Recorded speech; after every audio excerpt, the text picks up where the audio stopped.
Pegasusangel here, and today we're playing more Mr. Love Queen's Choice. I need to move my microphone a little bit. There we go. And we're finishing the Victor chapter, and then I think we're going into a Gavin chapter. So this will be interesting. And even Victor said right. This will be quite interesting. I don't know it's going to be quite the story, because we're getting to a point now where it's like, what the frick is going on? Like, I'm so confused about what's going on. The heck is wrong with my live chat? The heck is wrong with you, live chat? I can't see Jack. Alright, let's see. Close that. Restore. And then pop out. But yeah, no, we are gonna be just hanging out. I'm gonna be playing this game as far as I can. Hopefully I'll be able to get further than I think I will. Because every single new chapter, it makes it where you have to have better cards. So yeah, that's a thing. Let's go in and do this. Hope everyone's been doing well today. I hope everybody's been having a good day.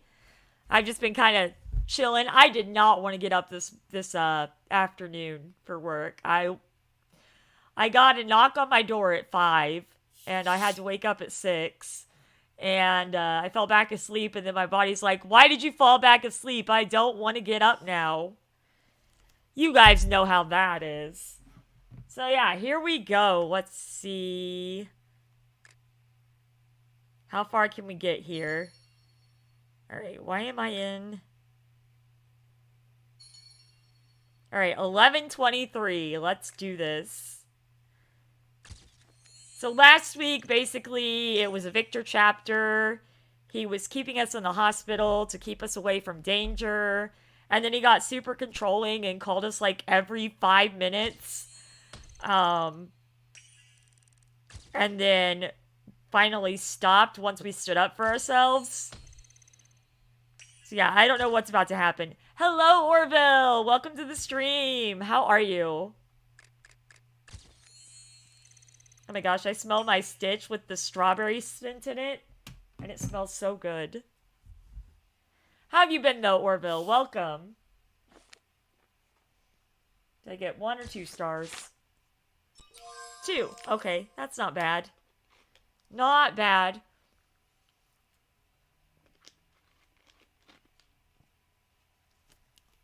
Alright. Tea leaf advertisement. Orville, you threw out all the Dr. Pepper. No! I need my Dr. Pepper because I didn't even want to wake up today. I didn't want to wake up today. Glad to hear you're doing well. I'm doing good, Orville. I'm doing good. Hello, Yubi. I've been doing well. How have you been, Yubi? Welcome to the stream. After seeing the girl home, Victor started up the car and prepared to head back to the office. I joined Team Wisdom. So Friday and Saturday, that's what we'll be playing. I joined Team Wisdom. His phone rang. It was an unknown number. Victor answered. Hello? The clear and calm voice of a man sounded on the other end. Hello, Mr. Victor. Then, the person on the other end was silent. There was just the sound of the engine being cut off. Uh-oh. Victor paused in thought, then he turned the key and put on the parking brake. You started pricing with the Nautilus? Nice. Pegasus X Nimona. Nope. I'm definitely not Nimona. The moment the car door opened, a pair of black boots stepped from around the back of the car. What? Victor neatly closed the car door and looked at the casually dressed, serious-faced, middle-aged man before him. Hello. I'm Special Task Force Commander Leto. The man extended his hand. Victor, a look of indifference on his face, did not respond. The man let out a laugh and put his hand in his pocket. Mr. Victor, I came here today to strike a deal with you. You've got the wrong person. Uh-oh. You don't even know what the deal is. No matter what it is, I'm not interested. Tell him, Victor! Get rid of that dude! That dude is sus! Having said that, Victor turned around and made to leave. The man's face had no expression. His eyes glanced at a police car speeding by. The future is changing with each and every choice we make. The safety of the person you want to protect depends on that future. Victor's hand paused in midair, and the light in his eyes intensified. Then he turned around and once again sized up this man, who called himself Commander. Adapt to it, or overcome it. Everything hinges on your choice. Black clouds surged in the air over the city. The two men were enveloped in a pocket of low air pressure. This is creepy. What is happening? A swirling darkness reflected in Victor's eyes. He pursed his lips, then he opened the car door and drove off. You do it, Victor! You stand up for yourself! The commander looked at the kicked up dust, his mouth curled up in a barely perceptible smile. He literally drove away from you. Is that what you wanted? Uh-oh. Someplace over 1,000 kilometers from Loveland City, a storm howled. Brutal gale winds whipped up gravel and rock trees. A bolt of lightning split the sky, illuminating two people locked in a standoff. Oh my gosh. Gavin's face was completely devoid of its former calm, and in its place was wrath. The mighty current of air beside him condensed into a sharp blade, slashing at the man opposite him. Oh my gosh! The man looked at Gavin and squinted his eyes ever so slightly. Then he went wild with laughter, and an arrogant expression swept back over his face. Well, we're finally starting to get serious. It's about time. We still don't know who this person is. His look became gloomy. In his narrow eyes was unbridled mockery and contempt. I warned you. She's off limits. Are you threatening me? What is going on? Wow. Wow. More drama between the boys. Why do we have so much drama between the boys? Oh my word. By the way, guys, don't forget to hit the like button if you're having fun. You aren't worthy. The man lifted an eyebrow and slowed his speech purposefully. Anyway, my objective has been reached. I don't mind toying with you a while longer. Who is this person? But I don't know how much longer this girl you so obsess over has left to live. That is so mean. This enraged Gavin to the core. The gale started spiraling as dirt scattered in the howling wind. The two fought with increasing ferocity. The man was slowly losing ground. Then the sky roared and a white flame connected heaven and earth. The entire world flashed white. When he could see again, the man was already gone without a trace. Gavin knit his brow. The man's words reverberated in his mind. That day, the girl was sent to the hospital. Gavin had rushed back from his squad. Pushing away everyone around her, Gavin stood quietly by the bed, staring at her for a long while.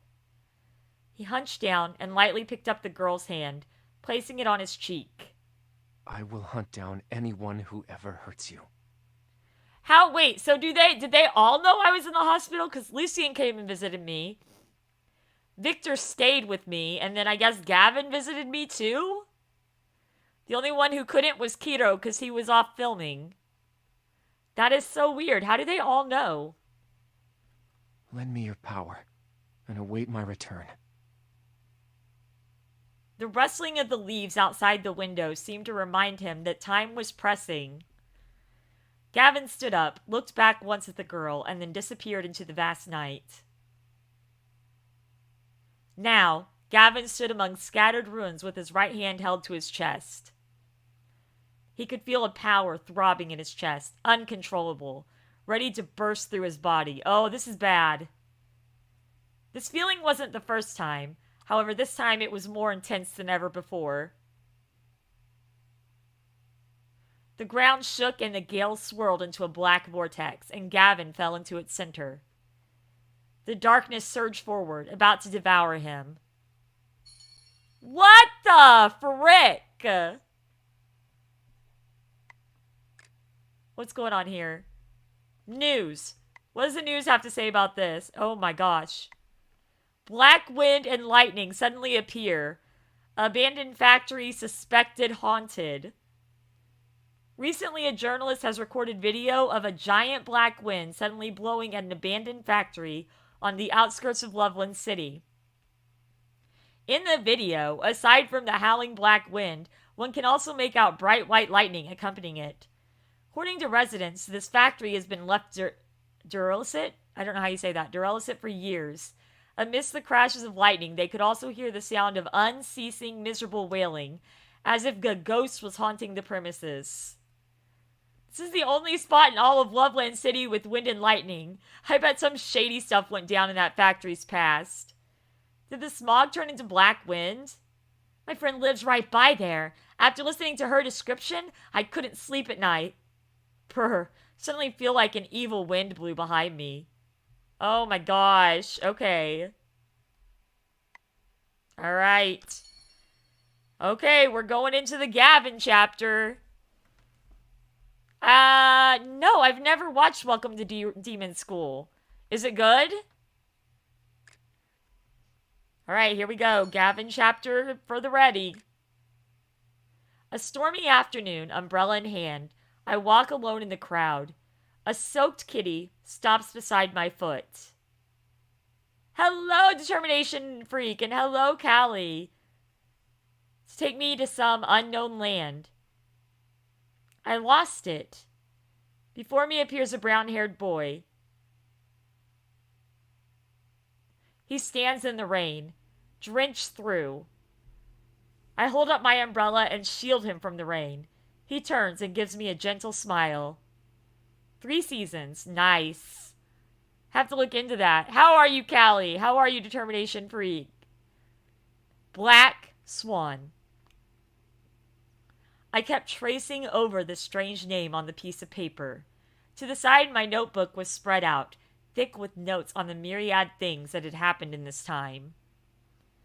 From the car accident and being chased in the alley, to the even more intense rooftop shooting and secret room at the Hacker Summit, and then the reality show recreating events that happened 17 years ago.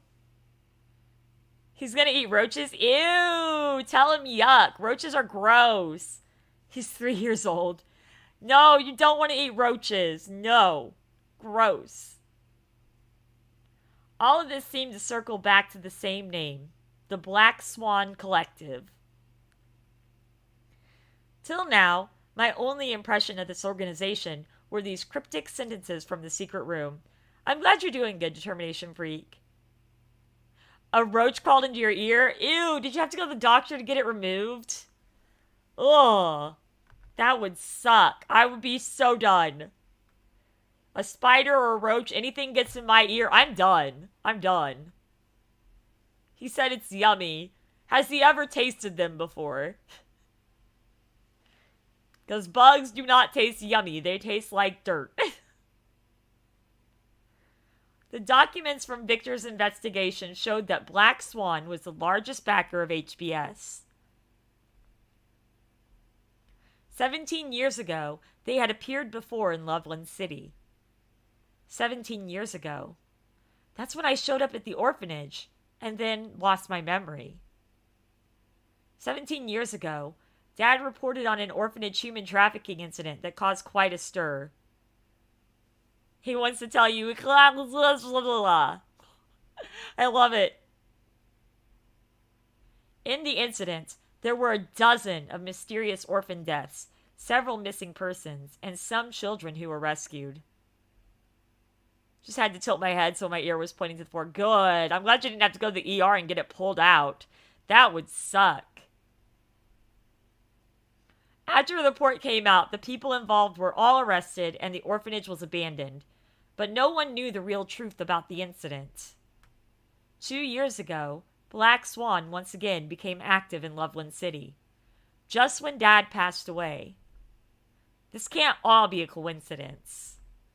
Victor said he would keep investigating, but I can't just sit around and wait.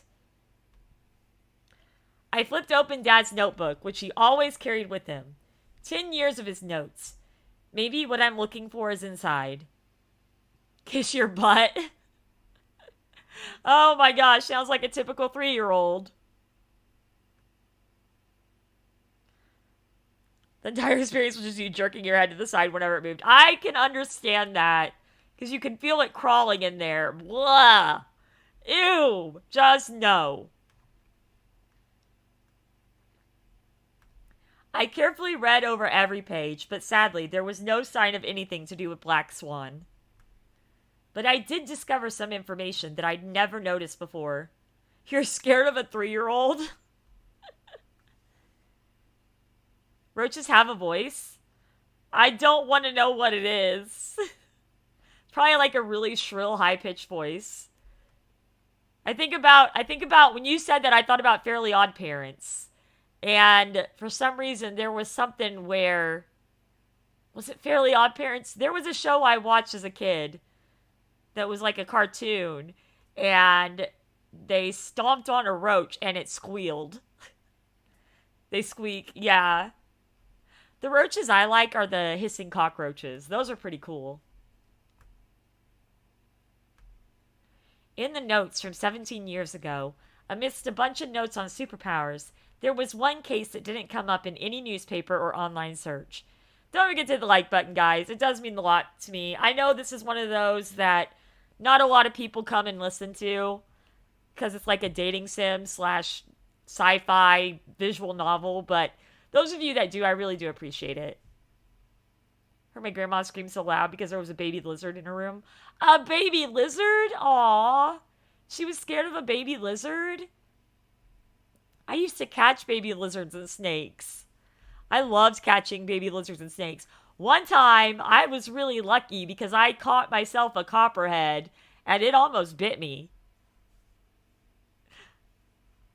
She hates lizards. Aw, poor lizard. What did it do to her? Oh gosh, yeah. If it was a spider, I would have noped. Yeah, no. I can't do spiders either. Freaking, my sister was watching Doctor Who the other day. The Arachnids in UK episode with the girl Doctor Who. And every time one of them huge spiders came out of the wall, I was like, what? And my sister was just laughing at me. A family of 4 suddenly disappeared at a waterfall in the Northern District without a trace of struggle at the scene.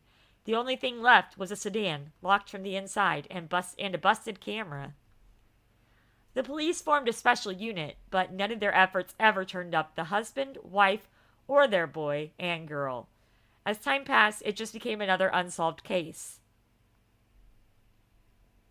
Due to inaccessibility of information at the time and deliberate concealment by the police, there was no news anywhere of this incident recorded in the notebook. Then, how did Dad know about it? I broke out in goosebumps from head to toe. Whether it happened back then or today, a thing like this was strange and downright dreadful. Good night, Yubi. Thank you for dropping by for a bit before you went to bed. Much love to you. A flying roach a few weeks after. Ew, no. Would have been harmless. The most poisonous spider here are those house spiders with clear butts. Wow, you're lucky. Where I live, we've got black widows and brown recluses. Black widows, if you're allergic to them, can kill you in an hour. Brown recluses, if they bite you, they can make your skin just rot and you have to get surgery to fix it. That's what we have here in Missouri. I don't live in Australia, which is nice because they have worse spiders there.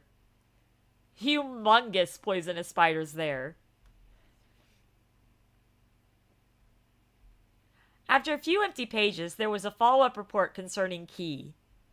At the very end of the report, Dad had written this. Key had agreed to meet with me, but now I haven't been able to contact him. I was too late. Ooh. So wait, I don't remember Kiro saying that the original key died, but he might have. Kira told me before that Key had, for certain reasons, taken a back seat. Why did Dad say he couldn't contact him? And that he was too late. They're pretty much harmless and won't bite you when holding them unless you poke it enough to piss it off. Yeah, I get that.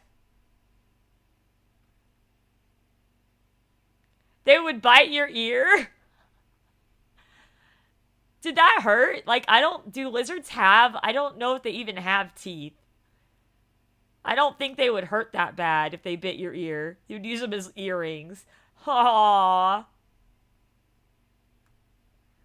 Reading on, in notes from 2 years ago, I found Dad was investigating this missing family again. It's really soft. I figured as much, because I didn't think they had teeth. Like, if it was a snake, I wouldn't be surprised if it hurt when it bit you, but as a lizard, yeah.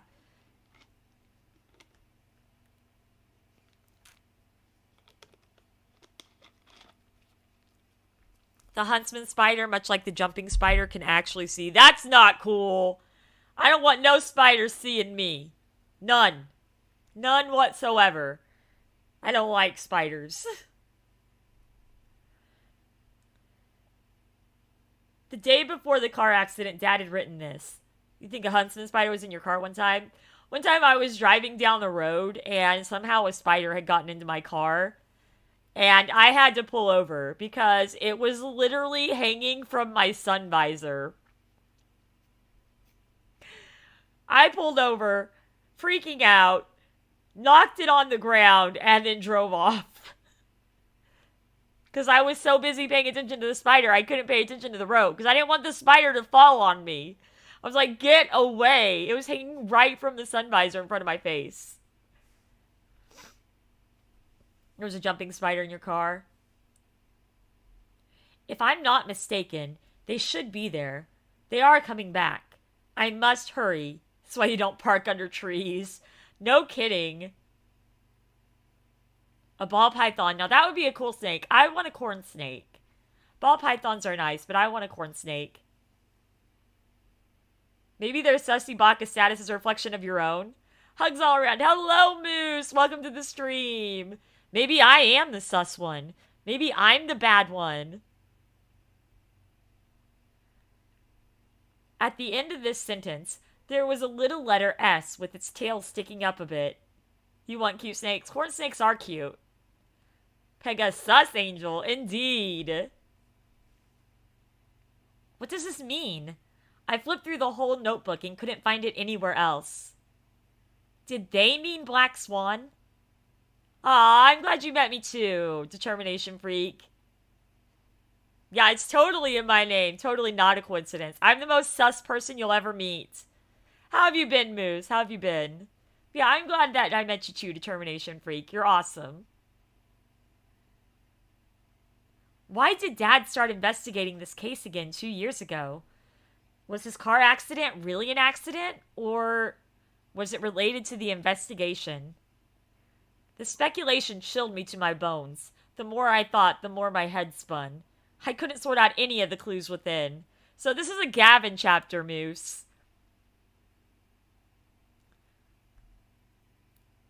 Cult of the Lamb got a major update for endgames related stuff. I need to get Cult of the Lamb so bad. Yes, hello, So Peachy. How are you? Indeed. Your Inkling girl is pumped up and ready for the Splatfest. Me too, but I'm even more excited about Wednesday, my birthday stream.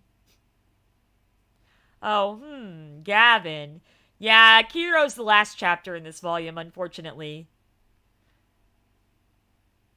Oh, good. Your back's feeling better, and so you'll get to have a walk after work. That's awesome.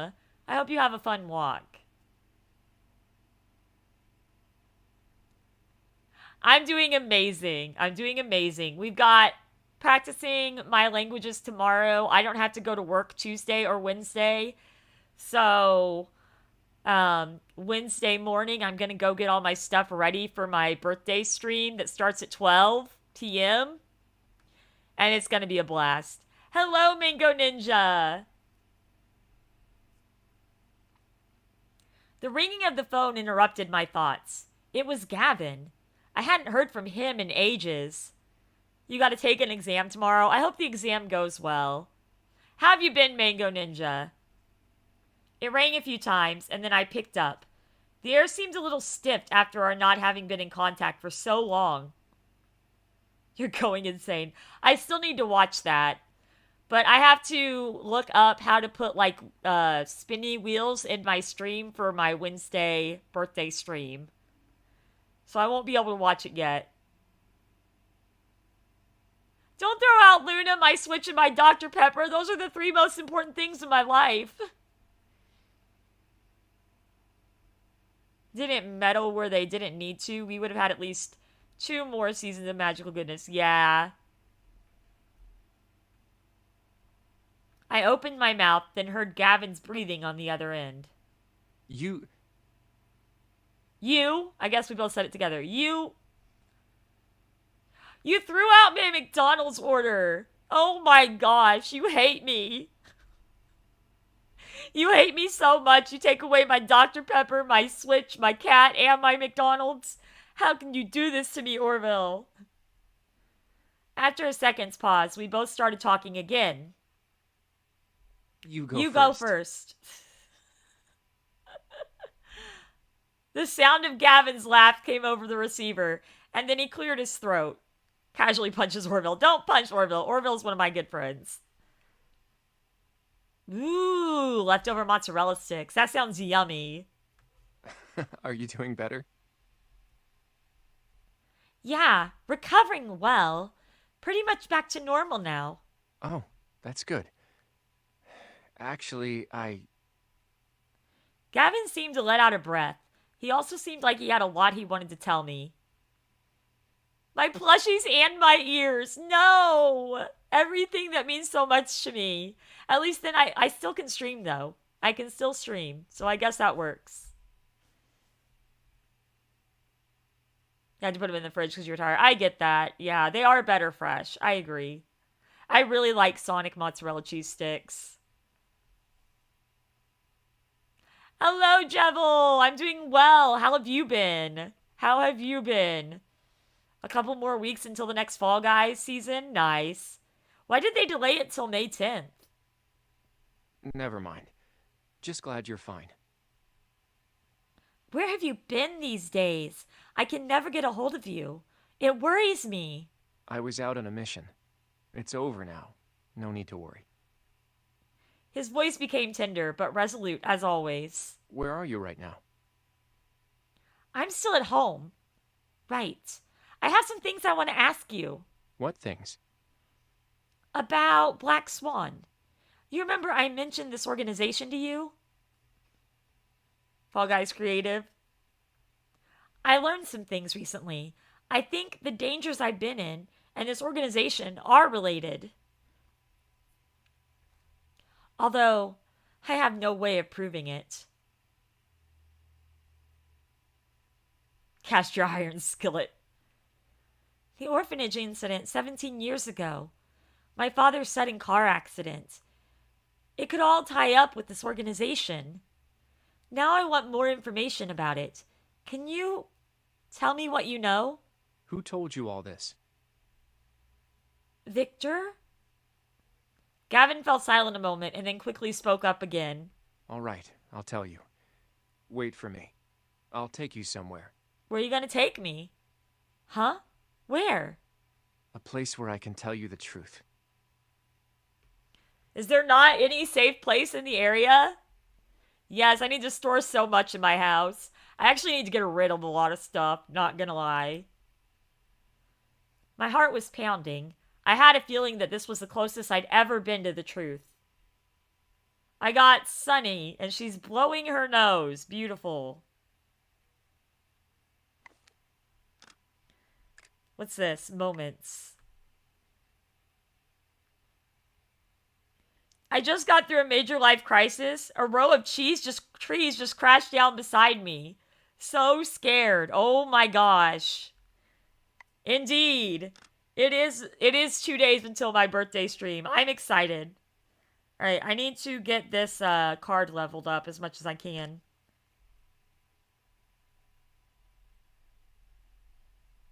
Alright, that's all I can. Level 14 on that. Okay. A row of cheese. No, a row of trees. I said cheese because I have a lisp. I love my teeth. I do, but I do have a lisp. Lisp. I can't even say lisp. Hello, Zai. Welcome to the stream. Then I put a cast iron skillet in the dishwasher and nobody can stop me. Hopefully you won't break it.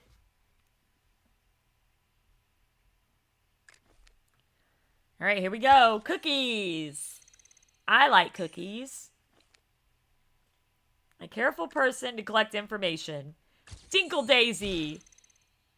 I know, it is no fair. Cool. Spine. Yes, it is a Dr. Pepper. Hello, Chills. Welcome to the stream. Boop, boop, boop. Whoa! I actually did really good on that. I did not expect to do that good. Does that make it hard to say Pepsi? A little bit. I have to remind myself to pronounce my words. Which is a good thing to learn, especially since I do voice acting stuff now. Yes, I love Dr. Pepper. It's my favorite. Throughout Pegasus, Dr. Pepper, Nintendo Switch, Luna, McDonald's order, plushies, rice and beans, ears and streaming stuff. You're throwing away all my favorite stuff. Hello, Jason. Welcome. Coke or Pepsi? If it's between those two, I'd go Pepsi. There's Pearl, Marina, Shiver, Fry. I don't know. I'm kind of a Fry fanatic. I really like Fry.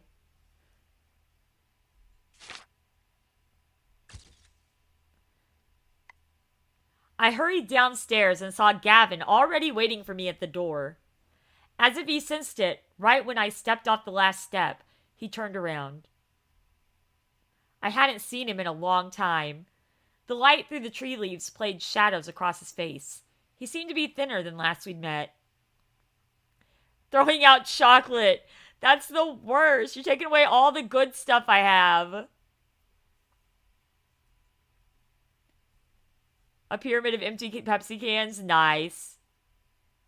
Yeah, I've seen people do some pretty cool stuff with cans. Soda cans. He leaned on his motorcycle, legs crossed, one hand in his pocket, and the other holding a helmet.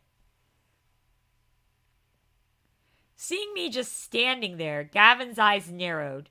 His brows perked up, and he cocked a smile as if to ask, "Why aren't you coming over?"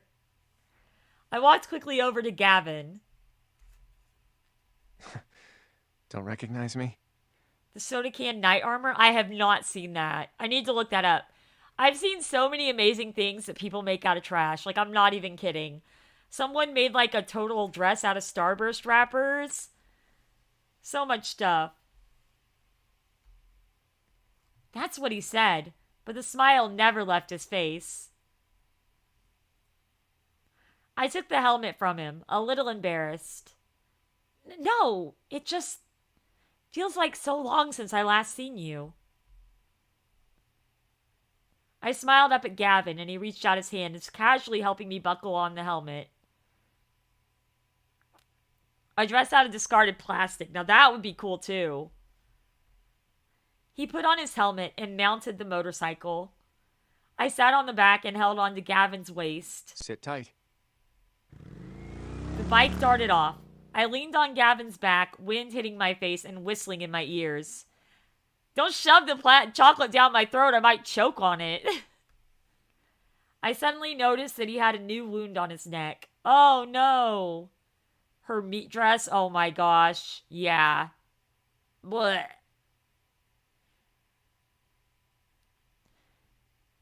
You can throw out Disney World as long as I get to keep Universal Studios.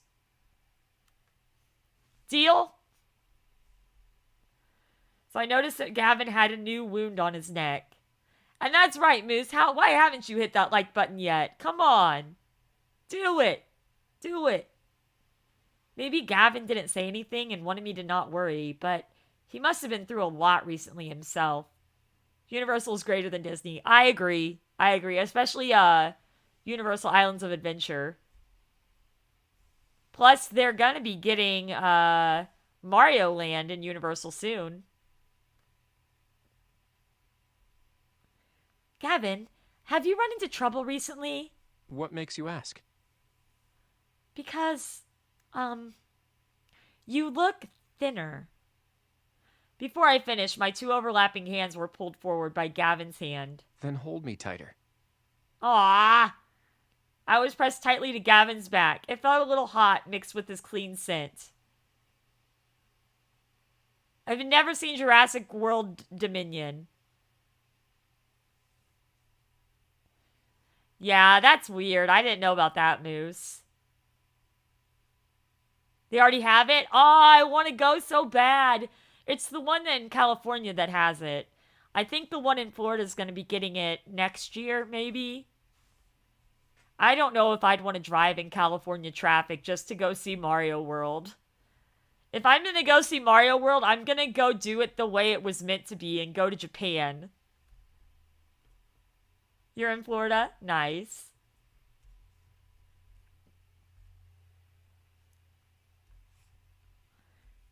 He drove fast, and I was a little dizzy. All I could hear was the sound of his heart beating. We were soon out of the city and into the suburbs. You've never been to Universal Studios or Disney World? Man, they're both really fun. I would say Disney World you definitely want to go to just because I feel like Disney World is something that's on a lot of people's bucket list. But Universal Studios is a lot more fun than Disney World.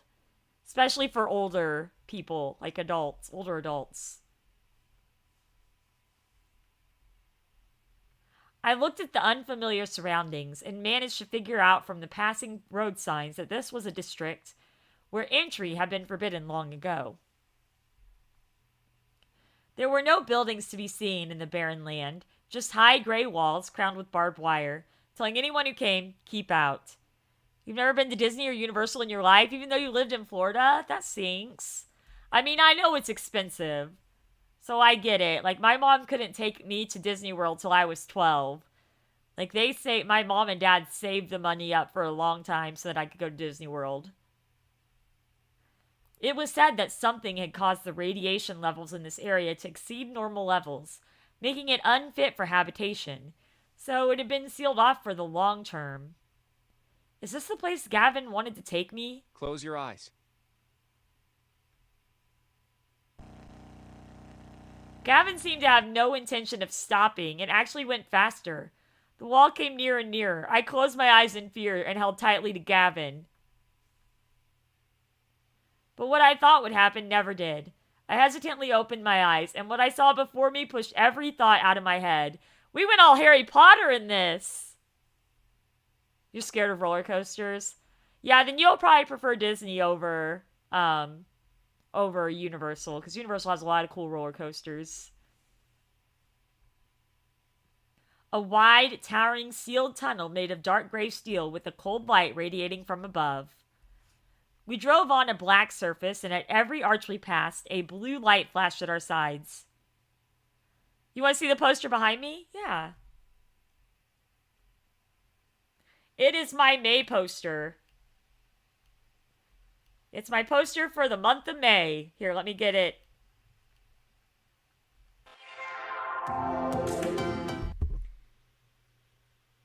Kokichi. My poster for the month of May. Kokichi Oma.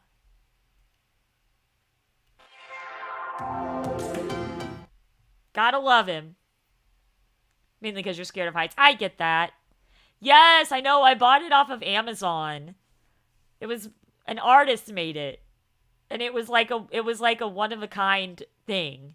So, yeah, I love it. I love it to pieces. Like, I bought it and it was sold out. I just played Salmon Run match with clutch plays and all, and I got the new gear. Nice. I seemed to feel countless lasers scanning my body, one after another, until we drove from the tunnel into a great white hall. To Pearl, Marina, both Pearl and Marina, Shiver, Fry, both Shiver and Fry, Marie, both Callie and Marie. I say Shiver and Fry. Hello, Ash! Welcome to the stream. That would be cool if we got a Pokemon Go style Digimon game. It would make sense if you think about it, because Digimon is all about the digital world, you know. So it makes sense to have that. What was that for back there? It's a special effect of Evol. It affects how the human eye forms images. Gavin parked the bike, took off my helmet, and motioned for me to get off. I observed this bizarre space. Aside from shock, I also felt curious. Where is this? Special Task Force's operations base in Loveland City. Yes, I totally get it. Bozzy! Congrats on 8 months as a member! That is awesome! That is so cool! How are you, by the way, Bozzy? Much loves to you. There we go.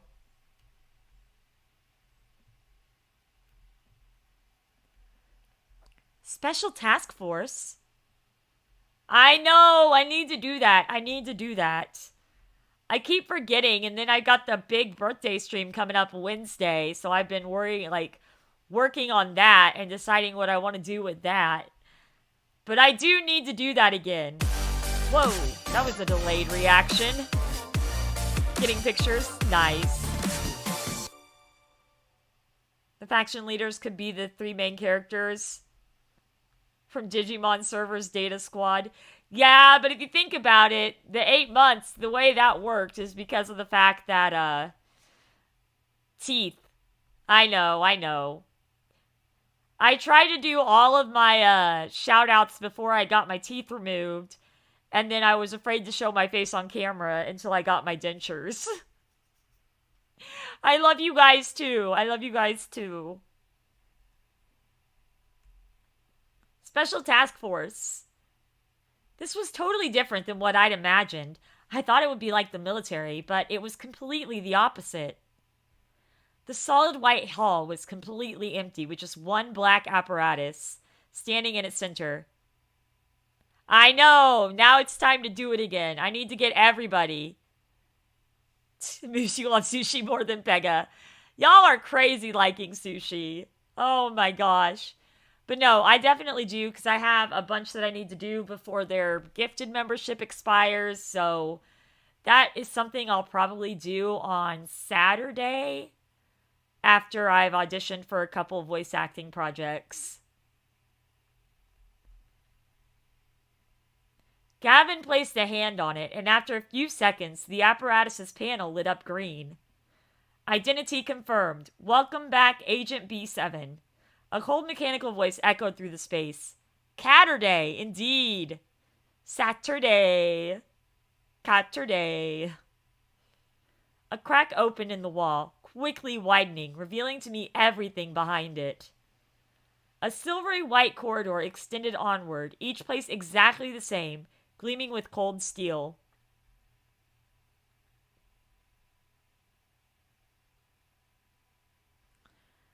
Yeah, it really just depends, though. Like, there are some dentures that are more comfortable than the ones I have, but they cost a lot more money. And honestly, I needed to get my teeth removed, even though I brushed them, because I had asthma and have been taking medicine for mental illness for so long. That was messing with my teeth. And, like, they had said they could save some of my teeth if I wanted them to. But I was like, no, let's just get them all out. Because by then, I'd had toothaches for so long that I just wanted them gone. Oh, yeah. When they're shattered, they hurt. I get that. As I followed Gavin past the gate, I felt uneasy and hesitated. Am I allowed to come in here? Don't worry, I've already put in the request. The only sound in the silvery steel corridor was the echo of our footsteps. Gavin spoke as we went. The STF is nominally a Special Forces division of the military, but we're independent of them and the government, not subordinate to any organization. Right now, it's training time. The others are out in the field drilling. After the corridor, to the left, was a large empty space. Hearing loud chanting, I craned my head to look and discovered this was actually an outdoor training ground. You broke it when you were eating an ice cream cone. Ah, so there was zero pain. Dang. A transparent canopy stretched over the giant clearing. Unfortunately, they were only doing normal physical training, not evol usage that I was imagining. Everyone on the field was immersed in training. Just one young officer dressed in the same uniform as Gavin saw me and stared, then gave a knowing smile. He winked at me, his mouth open and seemingly saying something. I wanted to make out what it was, but Gavin came over and blocked my view.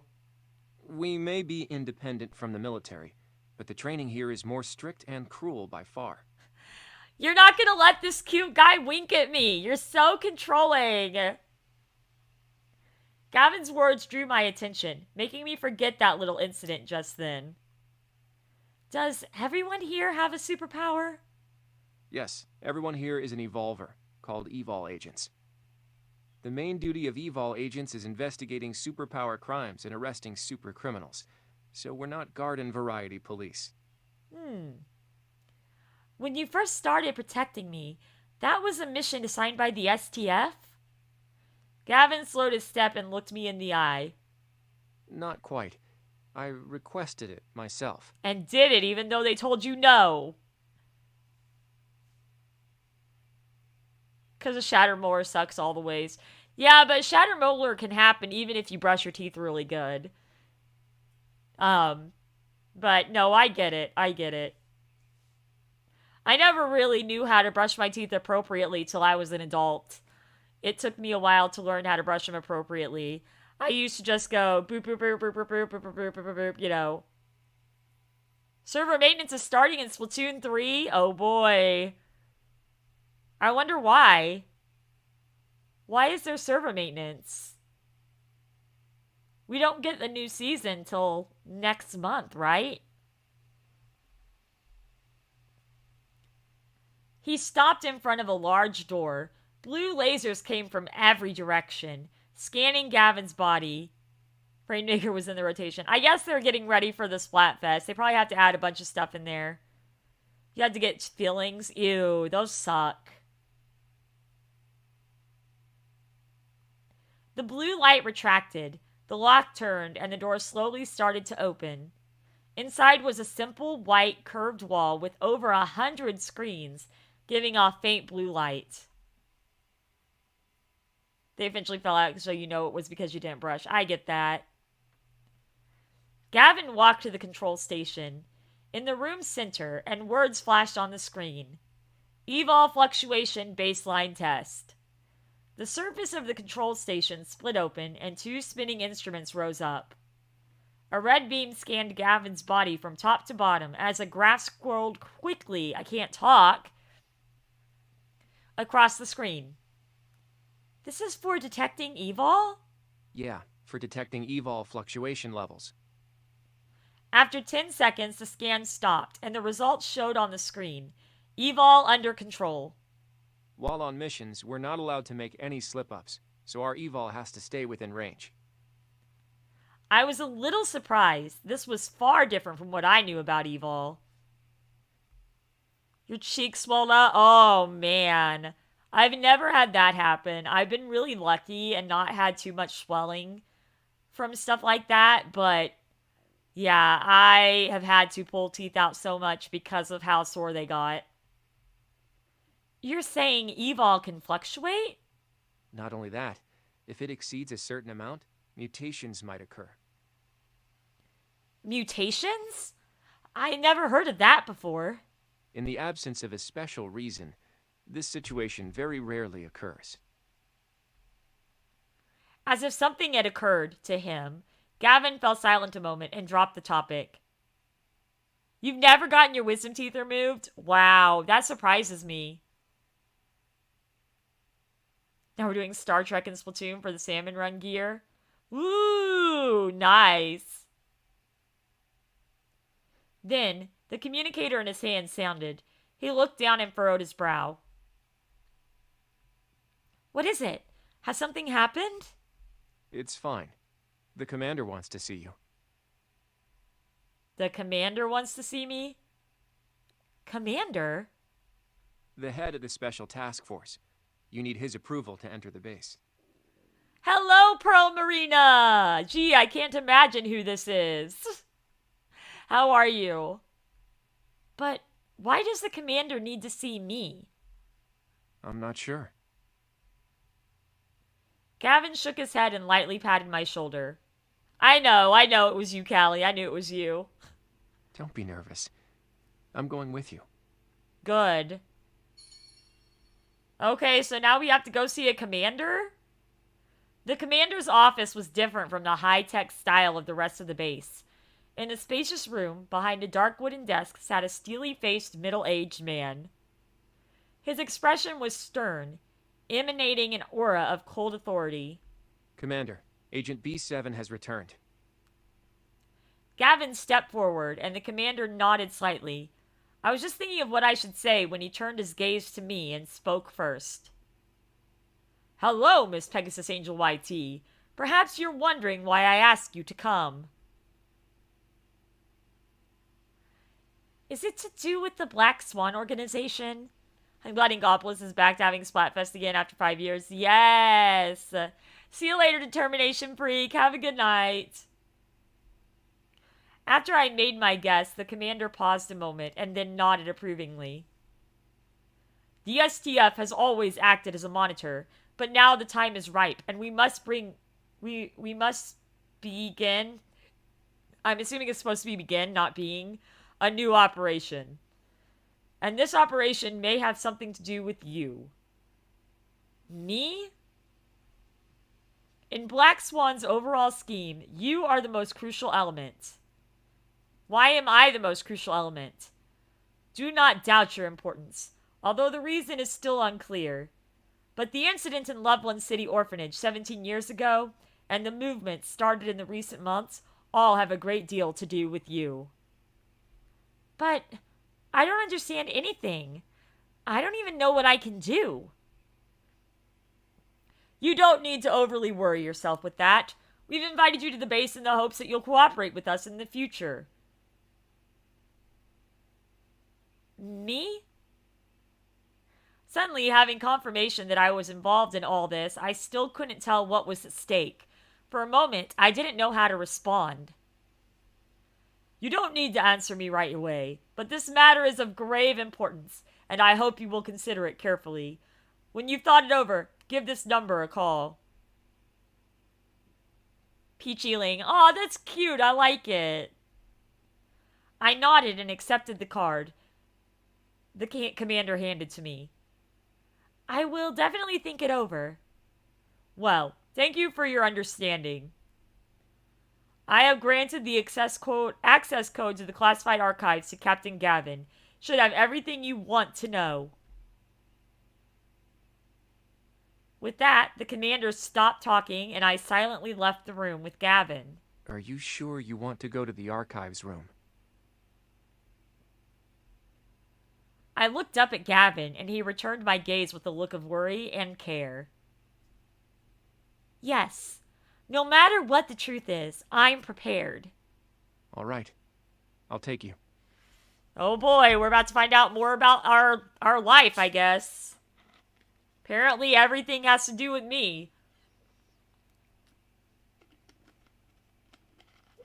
Which I don't understand why, because I ain't anybody that special.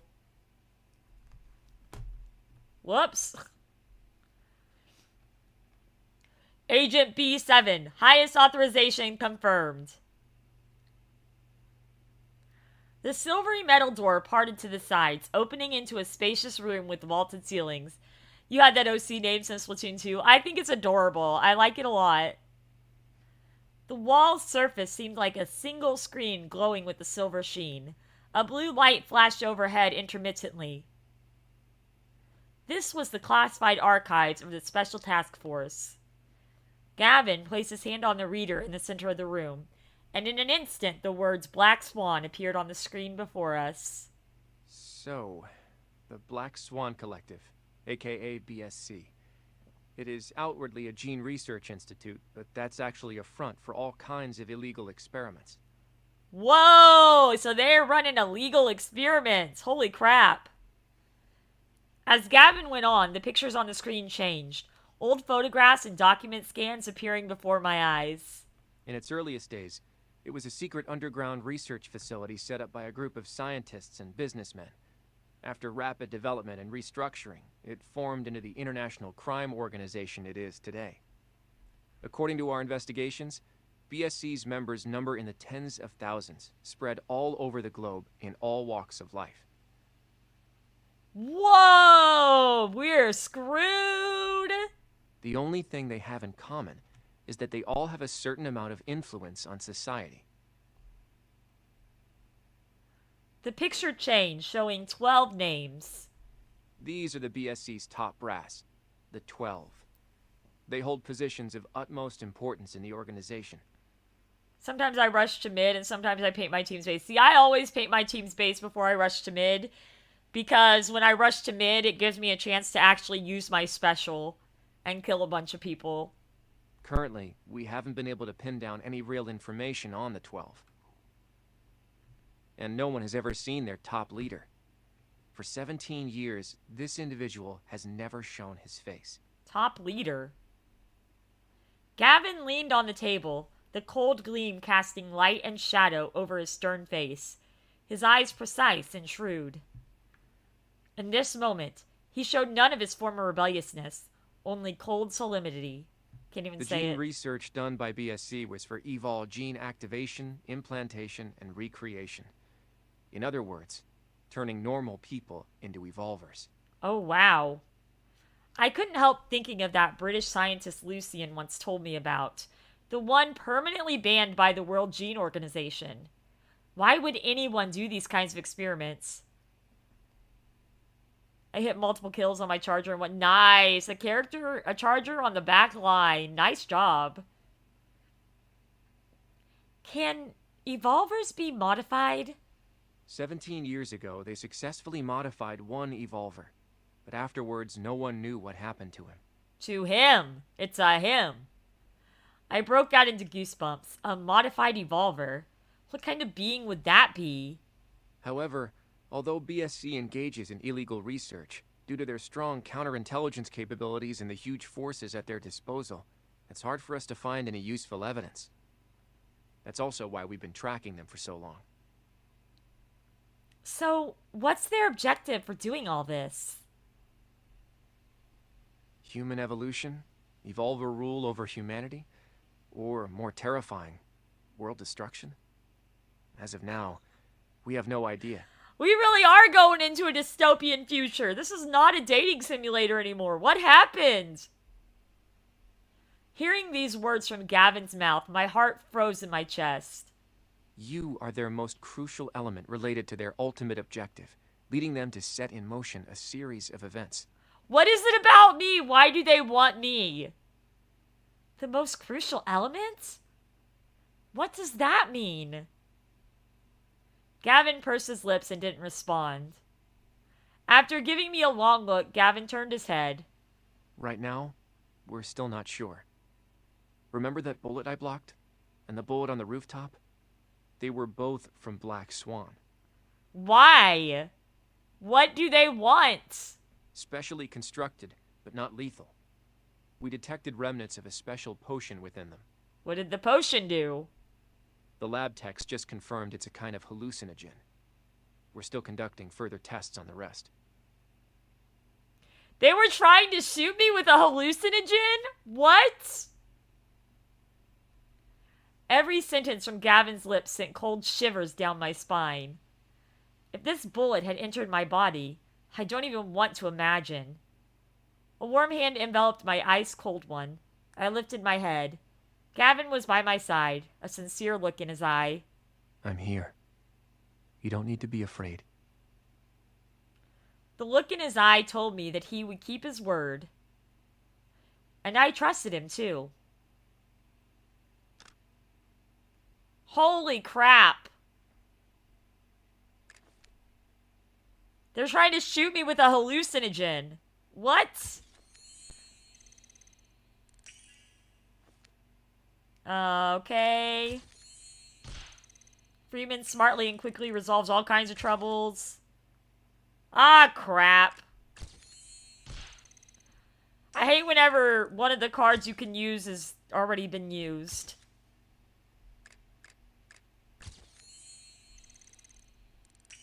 Still doing alright, though, despite that. Still got 2 stars, which is good. Means we can continue the story. You don't own your cat, the cat owns you. No kidding. Luna owns me, for real.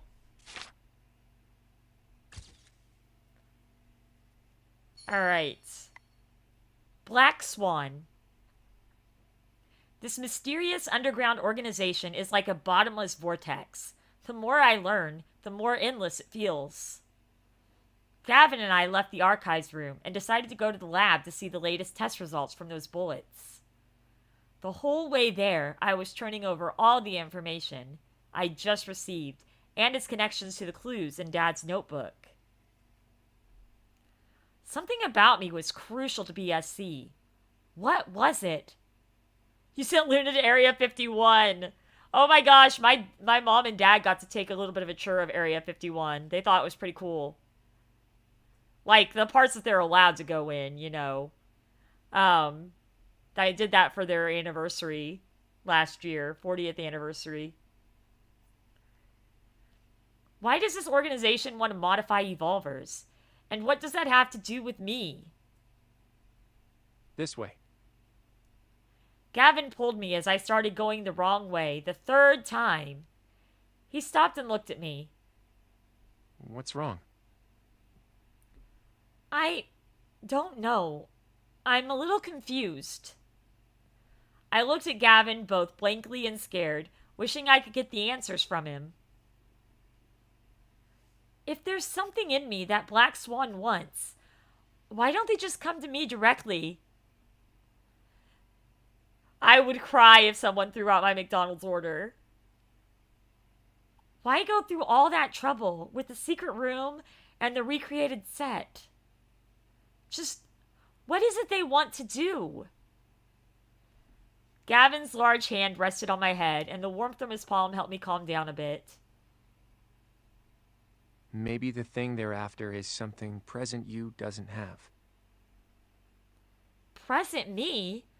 Then does their objective have something to do with 17 years ago? Before a final conclusion is reached, this is all just conjecture. I'm worried. Don't be scared. I'm here. I'll update you on investigation results. I'll tell you the truth. I won't hide anything from you. He's gonna tell me everything, guys. I like this boy. A peanut butter burger or a chocolate cheeseburger? Neither. Those both sound disgusting. You just need to protect yourself. Leave the rest to me. And what will you be doing? Going after the truth. And protecting you. Then a chocolate cheeseburger, I guess. Seeing the resolute look in his eyes, my heart slowly quieted down. Those shadowy conspiracies that seemed to be lurking behind every corner had suddenly lost their terror. Right. I trust you. I smiled at Gavin and he let out a sigh. I suddenly realized Gavin's bangs had one strand that was sticking up defiantly. After looking for a moment, I absentmindedly stuck out my hand to help him smooth it back down. Gavin's ears turned a little red, and his eyes glanced up slightly. Just then, an evil agent came running in a hurry towards us. I hastily withdrew my hand and turned my face. Oh boy! Gavin's sharp eyes scanned the evil agent. Sir, the prisoner's mood in the interrogation room is strangely volatile. You need to go see. Hearing this news, Gavin looked at me and nodded. I'll head over there in 1 minute. An update about to go live for Splatoon 3. Heck yes. Then, Gavin took me to an empty reception room, told me to wait for him there, and left in a hurry. A few minutes after he left, there was a knock at the door. Who would be looking for me at this time, and in this place? I opened the door questioningly to see a young man smiling at me. I looked him over and then remembered he was the one who saw me when I first entered the base. Well, I did. I chose chocolate cheeseburger. That's what I chose. Hello, here Pegasusangel YT, right? I'm Gavin's squad mate, Captain Eli. You can just call me Eli. Me and Gavin joined up together.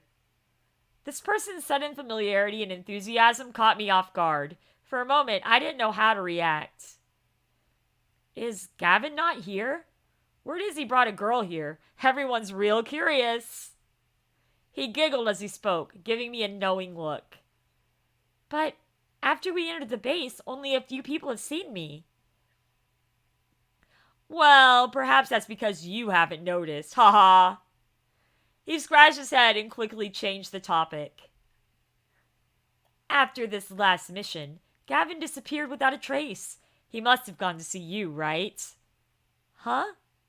Gavin only just came to see me today. Walk on broken glass barefooted. He took so many injuries, I thought... Hearing Eli say that, my heart thumped heavily. I hastily asked him to explain. He took a lot of injuries? You don't know about this. I thought you would have seen.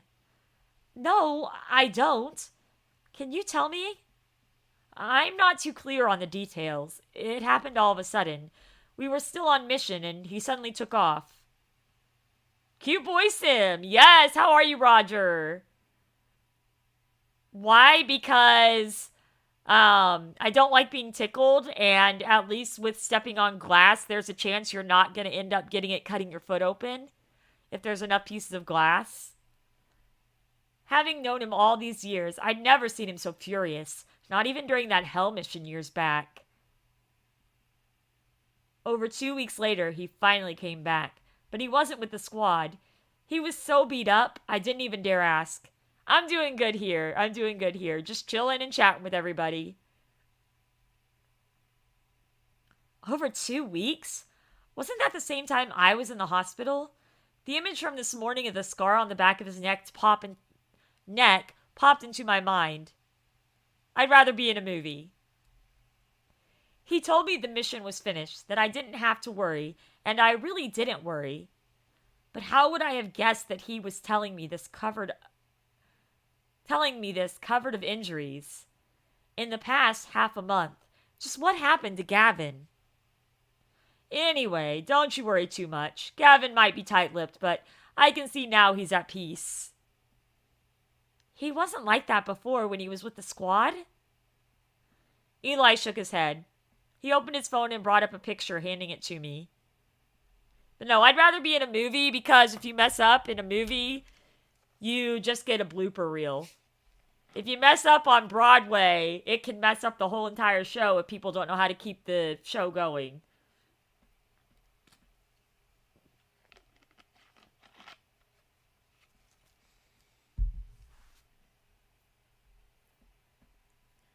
He was always like this before.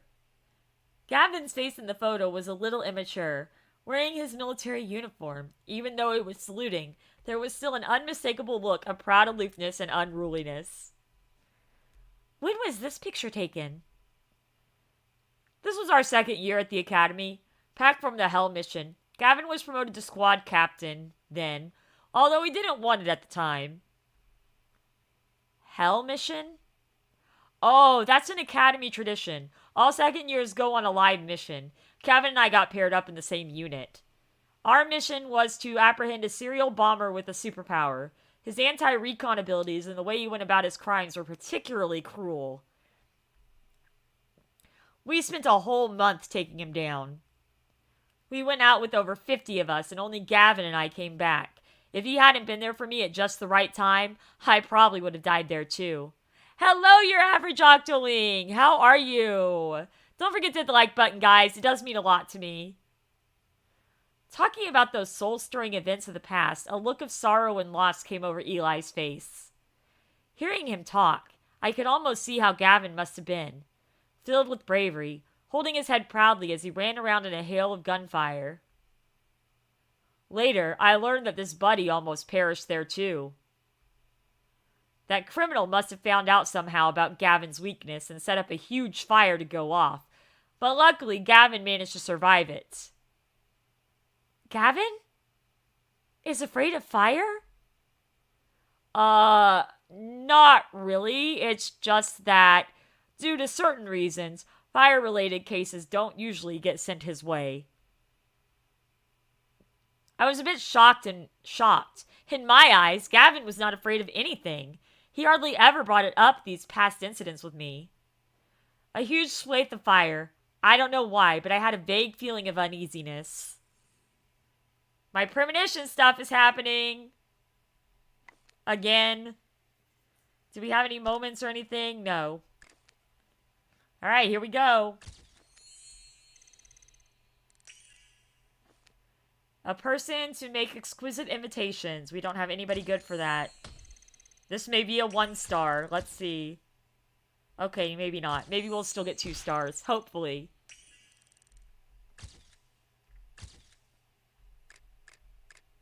Let's go! 2 star! Oh yeah. Ooh, that was almost a 3 star there. Nice. That was close. Alright. Alright, let's go. Just then came a knock at the door. An agent came in and spoke to Eli in a low voice. Is Gavin still in interrogation? Yes, but the prisoner still isn't giving up anything. Eli looked at me and slowly opened his mouth to speak. Miss Pegasusangel YT, I know Gavin didn't want to drag you into this, but this is why I wanted to see you today. Eli, who till now had been all smiles, suddenly turned serious. I nodded seriously in turn. I feel like this is not a good... I feel like Eli is not trustworthy. This prisoner we're interrogating, his name is Jay. You should remember, he's the one who abducted you on that rooftop. He's been tough to crack. Aside from admitting to his crime, he won't say a word, but his sole BSC contact is a key figure in our investigation. I think you'd be a turning point in the case, and I hope you'll cooperate, but I won't force you to join in the interrogation. My favorite zoo animal is a mountain lion. I like mountain lions. Or cougar, whatever you want to call it. I never thought I would get asked this so suddenly. I hesitated a moment and then nodded. This is all sorts of sus. You have Typhlosion from Pokemon Gold and Silver and Pokemon Scarlet? How? Did Pokemon Bank come out finally? This isn't just to help the STF. It might also be a stepping stone to me finding the truth. At the door of the interrogation room, I took a deep breath and then followed Eli in. The large room was separated into an inner and outer space by a partition of tempered glass. The interrogating officer, a stack of photos in hand, was trying to persuade the prisoner. Gavin stood there grim-faced, not noticing our entrance at all. And opposite them, on the other side of the glass, was an expressionless man in shackles, hanging his head in silence. Why? Why did you do this? If the victim dies, your sister can come back? Explain that. Jay raised his head and looked at Gavin. His eyes were devoid of light. Pitch black.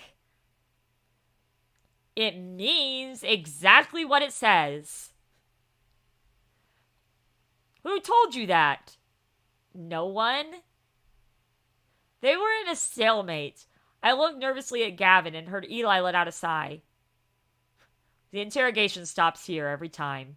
He's refused to budge for a long time. Gavin's expression still wasn't without hope.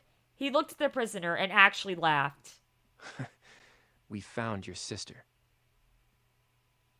That's not possible!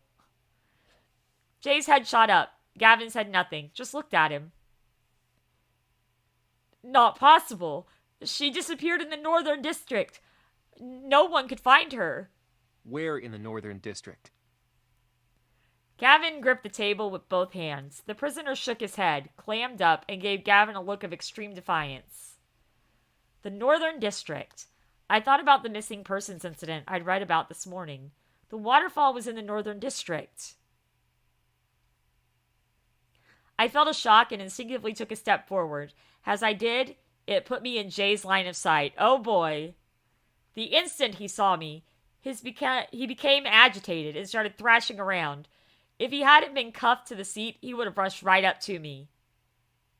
Why are you still alive? You clearly got... A look of incredulity and rage flashed in his eyes, and then deep despair. Why? Still don't get it? You were just being used. Gavin strode over and stood in front of me, his face frozen stiff. What are you doing here? Eli brought me! What am I supposed to do? I can't help it, Gavin. Eli brought me. Gavin looked at Eli, who was pretending to not know. His voice was low as he asked me and sounded very displeased. Eli's acting like he didn't bring me in here. Ooh, so Eli's a fake one. Why didn't you die? You should have died. You should be dead. His chest heaved and his words were full of venom and gall. You make it a sandwich for your Pokemon and you got several eggs? Heck yes. Gavin contained his anger and let out a light laugh. Do you know why the victim didn't die? Because that bullet wasn't lethal. Their goal wasn't to kill the victim. You were used. Your sister Josie was never coming back. The prisoner's eyes suddenly drew back, and he kept shaking his head in panic. Even now, you don't want to accept it? Your lives were thrown away by your own choices. What do you know? She was my sister, the only family I had. The instant she was lost, my life was already destroyed. His hysterical voice filled the interrogation room. His eyes grew red as his whole body shook. Crime is crime. No excuse is enough to make that pretty. No one's life can be so easily destroyed. A lot of people in this world, if put in the same conditions or worse, would never turn to crime. I stared in a daze at Gavin. His resolute face was shining like never before, even under the room's fluorescent lights. Oh, so that's how you got it. Okay. I thought you meant that you transferred your Typhlosion from Virtual Console Gold and Silver to Bank to Home. And I was like, wait, is Home available now for Scarlet and Violet? He spoke with raw power and shocking force. It was like I could hear the power in his marrow and an inextinguishable heart of childlike innocence. It was the power of destiny and faith, a grand clarity and responsibility toward matters of life and death. The former flippant youth that I knew and the somber, resolute man described by Eli even today still carried with him that initial drive and certainty. Do you have any regrets? None. Me too. I've never done anything I regret. He shot a glance at me, a pitiable look in his eye, just like he said no regrets, just unwillingness and despair. Suddenly, his whole body spasmed and his face turned dreadfully pale. His dull eyes suddenly flared with light. You all want the truth? All I wanted was for her to live. Jay opened his mouth and it curled up into an unnatural smile. Gavin tensed in shock. He was about to say something, but that strange smile froze on the prisoner's face. The next instant, his pupils rapidly collapsed, and his whole body slumped backward, drained of force. Before I could make out what was happening, 2 large hands covered my eyes. The next second, I was firmly carried along by some force behind Gavin. I was sealed off in the safe little world. My wrist wrapped tightly in his hand, broke out in a sweat. Don't look. Oh no! The dude died! I closed my eyes and pressed against Gavin's warm back. His steady and strong heartbeat dispersed my fear. There's nothing to be scared of. As Gavin soothed the girl, he motioned to the others to take care of the situation.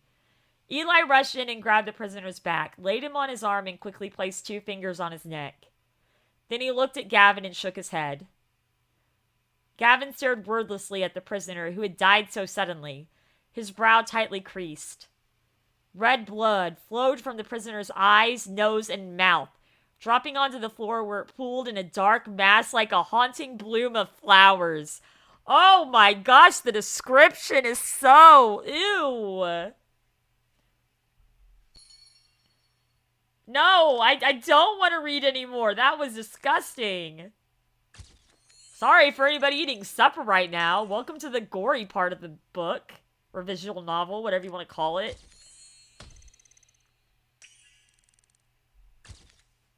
I don't really have anything good for that either. Alright, this is gonna be a 1-star, isn't it? Suddenly I'm hungry again. After hearing about the yummy blood pooling, you're hungry. You must be a vampire, Bozzy. That's the only explanation I can think of. Bozzy the vampire. I think we got 2 stars. Maybe. Surprisingly. Wow, I'm surprised. I didn't think we'd get 2 stars on that. Mmm, tasty blood. Indeed. As I left the interrogation room, I was still shaking uncontrollably. Gavin released his hand from my eyes, but held on to my hand. Sunlight is your enemy. It's my enemy too, it's why I'm a night owl. But yeah, this is no longer a dating simulator. This is a simulator filled with death and doom. What is happening? It's turned into a horror film. His face was even more imposing and severe than in the room. I wanted to pull back my hand, but it was held in place by a greater force. The officers in the corridor left one by one in orderly fashions. I am taking you home right now. Before then, you do not leave my side. What if I want to be able to be on my own. What just happened there? That person. Thinking back on the bizarre scene just now, my whole body ran cold. I looked to Gavin, wanting an exact answer. But will Gavin actually give us the truth? Will he give us the truth? Gavin stayed silent, an impenetrable mist filling his eyes. He died. Gavin actually told us the truth. He didn't skirt around it like Victor tried to. Gavin is a good boy, guys. Why am I dating Victor?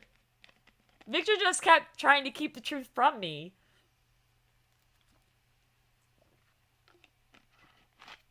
Now Gavin's gonna be everybody's favorite, right? My whole body shook, and I unconsciously squeezed Gavin's hand, hoping to squeeze out some warmth. How? I don't know. For a specific cause, we'll have to await the autopsy. Gavin looked away, not wishing to say any more. I'm going to investigate, but you need to promise me you won't dwell on this. Just wait for me for answers. I just watched somebody die, dude. How am I not supposed to dwell on this? I legit saw somebody die. How do you not dwell on that? You see somebody die, you're gonna dwell on it. All right. She ain't gonna make it. If you see somebody die and you don't dwell on it, you don't move on. Gavin's mouth quickly curled into a smile, but his brow remained tightly creased. The sister that the prisoner just mentioned. Before I'd finished, a huge blaring sound came from the other end of the corridor. The whole space seemed to shake. What's that? It was followed closely by several more bangs, and people started shouting. The crash of metal and shattering of glass put me into a panic. Gavin didn't answer. Walking quickly to the corner of the corridor, I ran along with him. The big hall was filled with people everywhere in disarray. One tall officer stood in the center. His eyes were filled with blood, his chest heaving violently as he panted. Something looked very wrong with him. The officers around him watched nervously. Anyone who rushed forward to restrain him was swiped away by his meaty hand. What is this? Gavin, he's a newly joined power-type evolver. I don't know what caused it. He just suddenly went like this. As he spoke, the raging officer let out a roar and wrenched a giant round table that was fixed onto the floor into the air, raising it on high and hurling it into the crowd. Get back! A cyclone whirled up, enveloping the table that was just about to fall into the crowd and tossing it aside where it fell with a heavy thud. Ah! After letting out another screech, the officer's muscles suddenly swelled up, oozing thin beads of blood from the torn sinews that dripped all over the floor. I am so sorry to anybody eating right now. Oh my gosh. Everyone moved with extreme caution, and under Gavin's direction, they backed off and encircled the raving officer, alertly watching his every move. Boom! All of a sudden, the lights above me started bursting. As I panicked, I saw a bloody figure charging towards me! Why? Why me? No, no, no, no, no, no, no. I didn't do nothing. Before I had time to react, my arm was pulled back by some force and a jacket covered my head. The fuck? Everything went black. I could only hear Gavin's voice sounding uncommonly on edge. Stand here. Don't move. I don't want to stand here. The thing is coming. They were coming at me, bruh. They were coming at me. I don't want to stand here and not move. I didn't dare take off the jacket and huddled against the wall, just as Gavin told me to. I could hear sounds of a violent struggle. Howling wind, breaking glass, groans of pain.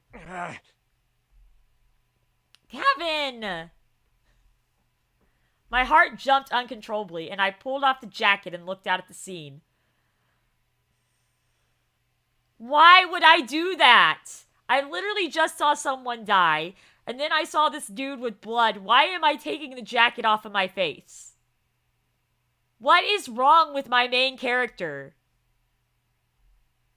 I saw Gavin clutch his chest for a moment and quickly lift his hand again. As he lifted his hand, he got a tight hold on that officer's neck and submitted him to the ground, then cuffed him in one swift motion. Hello, Death and Iowa. Thank you for dropping by before going to bed. Have a good night, my friend. Don't forget to hit that like button on your way out. You've come in at quite the interesting time. We've already saw one person die, and I think another person's about to die. It's quite interesting. He looked up and found me, his eyes bright and fierce. Then he mouthed the words, "I'm okay" to me. My heart finally sunk back into my chest. The remaining lights overhead flickered. There were dozens of officers between us, but it felt like we were the only two there. Even being fully restrained, the raging officer did not stop struggling. Gavin held him down even harder, and with a heavy face, he handed the officer over to a squad of evil agents rushing over.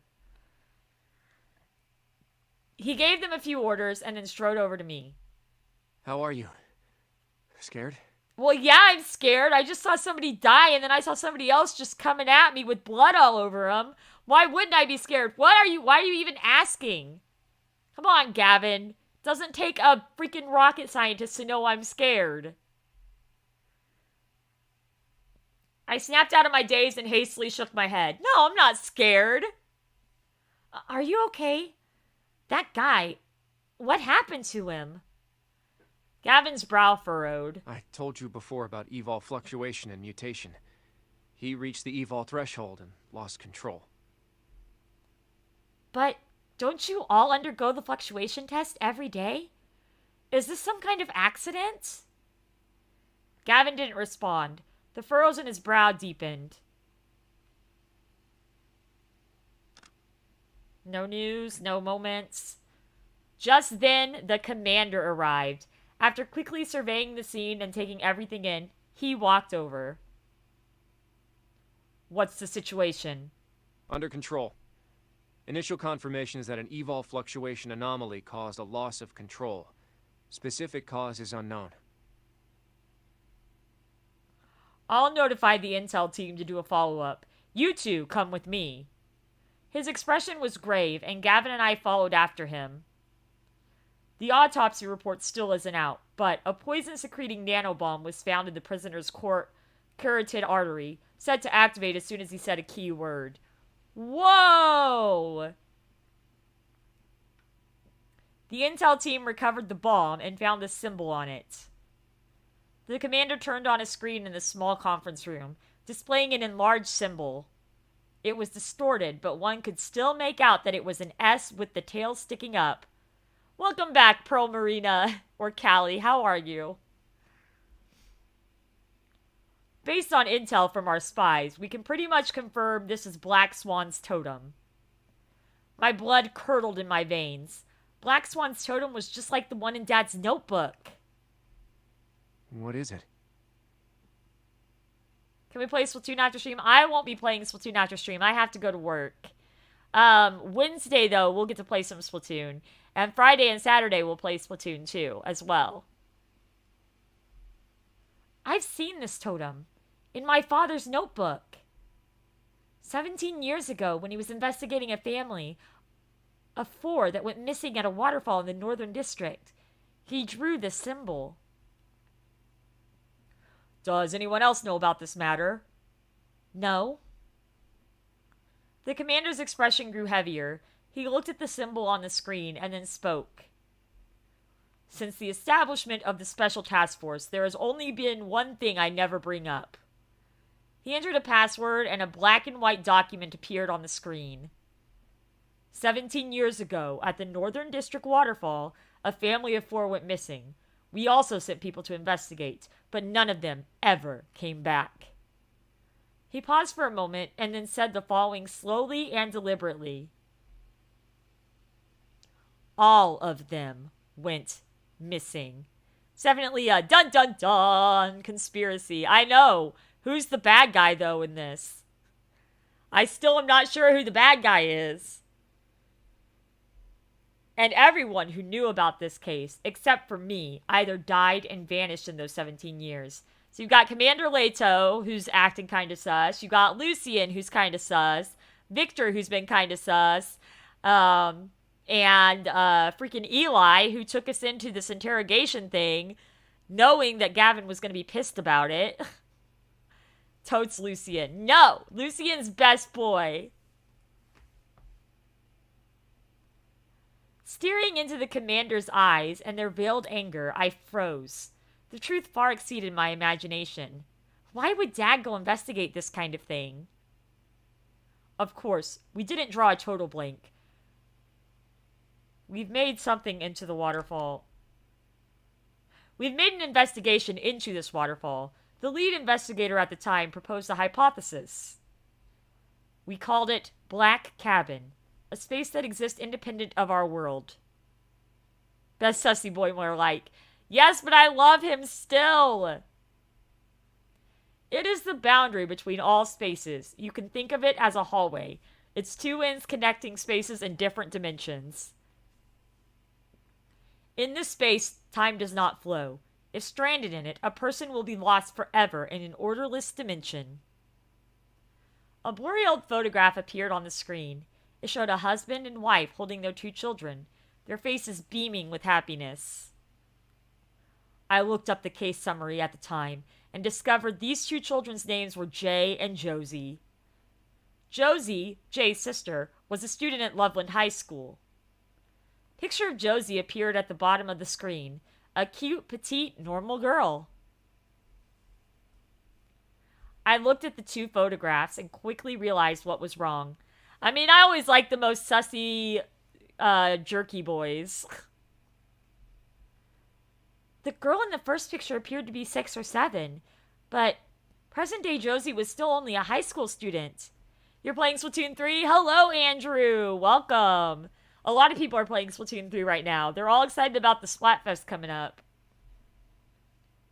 Maybe a coincidence, but maybe they went into that space. As to why they didn't change their names, we also don't know.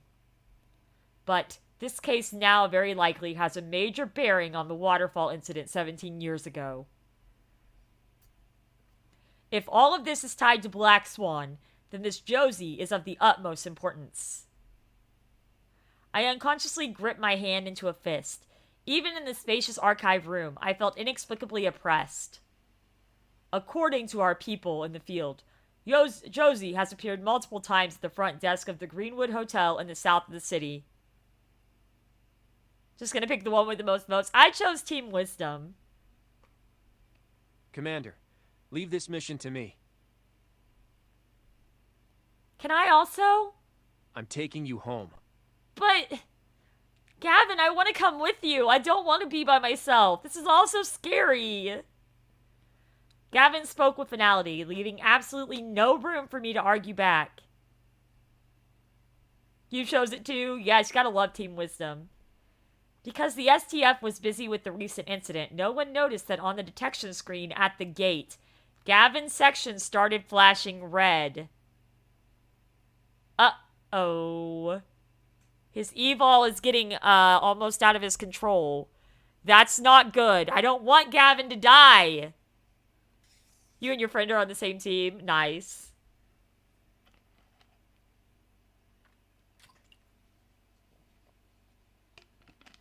After sending me home, Gavin looked up at the starless, moonless night sky with a somber expression. Stay home, okay? No going outside.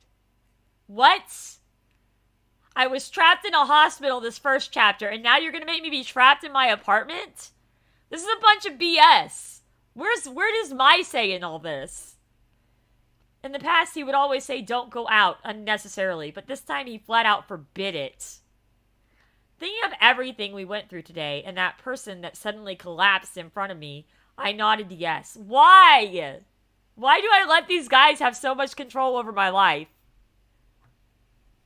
All right, but you better be careful. I will.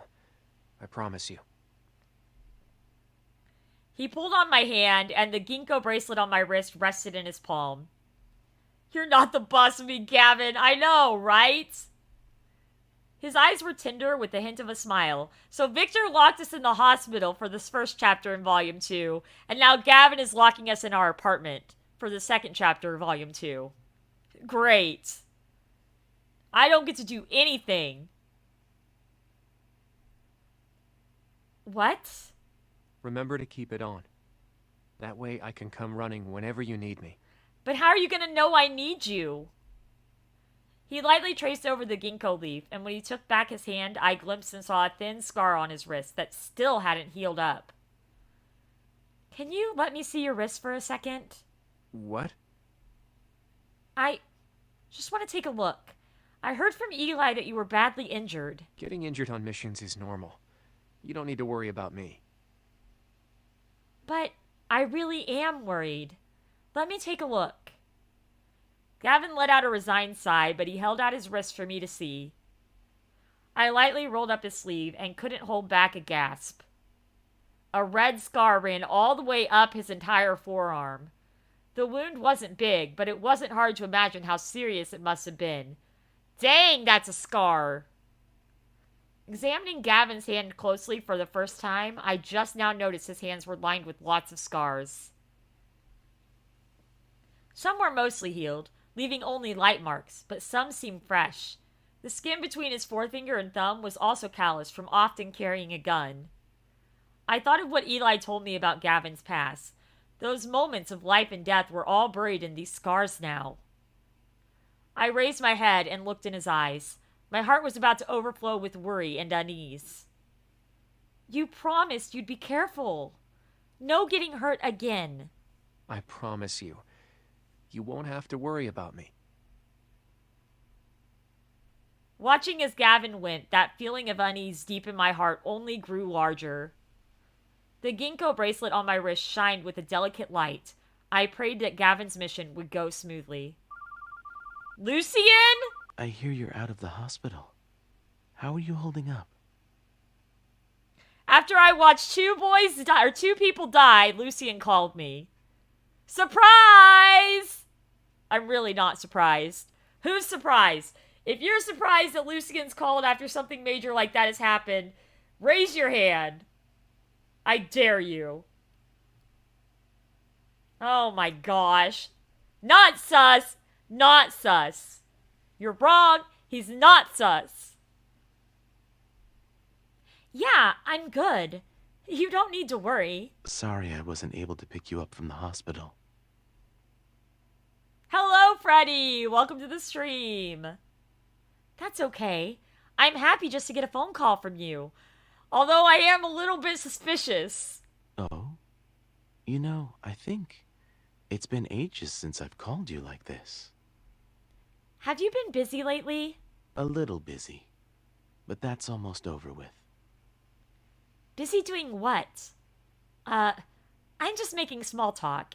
If it's top secret or something, that's fine. Nothing top secret. Just stuff you don't have to concern yourself with. I won't bore you. For now, the most important thing for you is to get better. I am better. Okay. So, have you been quietly cooking up some new shows these days? You're on to me. I hope it's something I can help with. It's nothing too troublesome. Do you remember before at the hospital when you said to me many things that seem like accidents are anything but? I do. What of it? Recently, I've been thinking about lots of stuff from the past. I don't have any clear goals, but I think those events maybe didn't happen accidentally. If those events all happened to cover up the truth and generate lies, then maybe I've always been living among these lies. Are you okay? It seems my words have disturbed you. I'm sorry. Your words didn't disturb me. I'm just trying to learn things. No, it's not you. I feel so useless all this time. I never thought about it until you told me. Don't feel bad, and don't blame yourself. You've already done quite well. Actually, lies have just as much power as the truth. They're also an indirect reaction to the essence of things. So don't start doubting or negating yourself because of some conjecture. It's because of the existence of these lies that people can get closer to the truth. I'm so confused, but okay, Lucian, whatever you say. But there are so many riddles surrounding the truth. I don't think I can unravel them. You're already attempting to unravel them, right? The truth is often less pure and anything but simple. So since it's so complicated, it's all right if we're a little slow figuring it out. You know, although I yearn for the truth, the closer I get to it, the more I want to run away in fear. Don't be afraid. I'm right here. No matter what the truth is, I'll always be with you. Up until the moment it comes. Wait, are you saying that once the truth comes, you're gonna leave? Don't say that, Lucian! No! I'm doing good, Freddy. I'm doing good.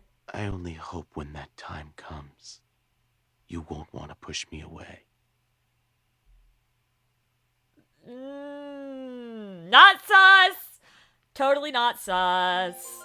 Nothing sus about it. Blah, blah, blah. I got a moment here. I will definitely make good on my promises to you. I know. I trust you.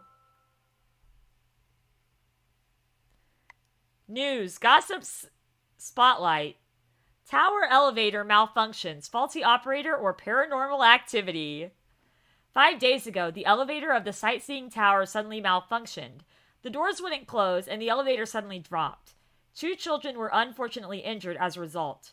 Currently, the employee responsible for maintaining the elevators has been put on leave to cooperate with the police investigation. Did I saw the video? What video? According to internet sources, this is... Oh, do you mean the one that you posted? Yeah, I haven't checked my comments in a while. I need to check my comments again. I usually try to check them about once a week on my YouTube channel. According to internal sources, the employee inspected the elevator many times and never found a cause for the malfunction. Soda no good. I'm clutching my pillow. This is freaky stuff. Even elevators are malfunctioning. Guess I'm taking the stairs from now on. Humph. My apartment's on the 23rd floor and my office is on the 32nd. I'm afraid my legs would fall off. Pesky pescatarian. What's with all the paranormal stories lately? I'm so scared I can barely enjoy my fish.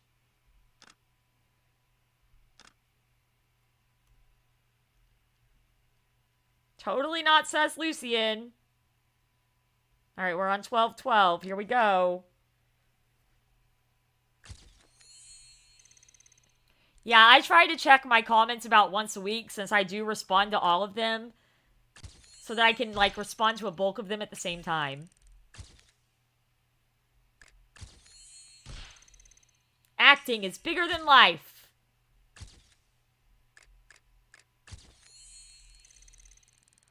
Gosh, I keep getting so close to 3 stars and not getting it. Alright. Unlock story 1213, so I have to go through another one before I can see what's going on here.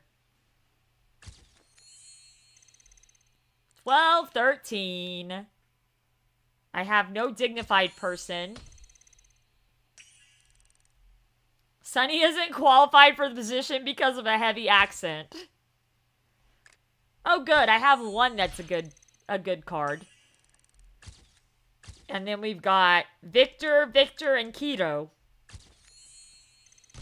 Do you know what this rose implies? Your courage is perhaps most worthy of praise.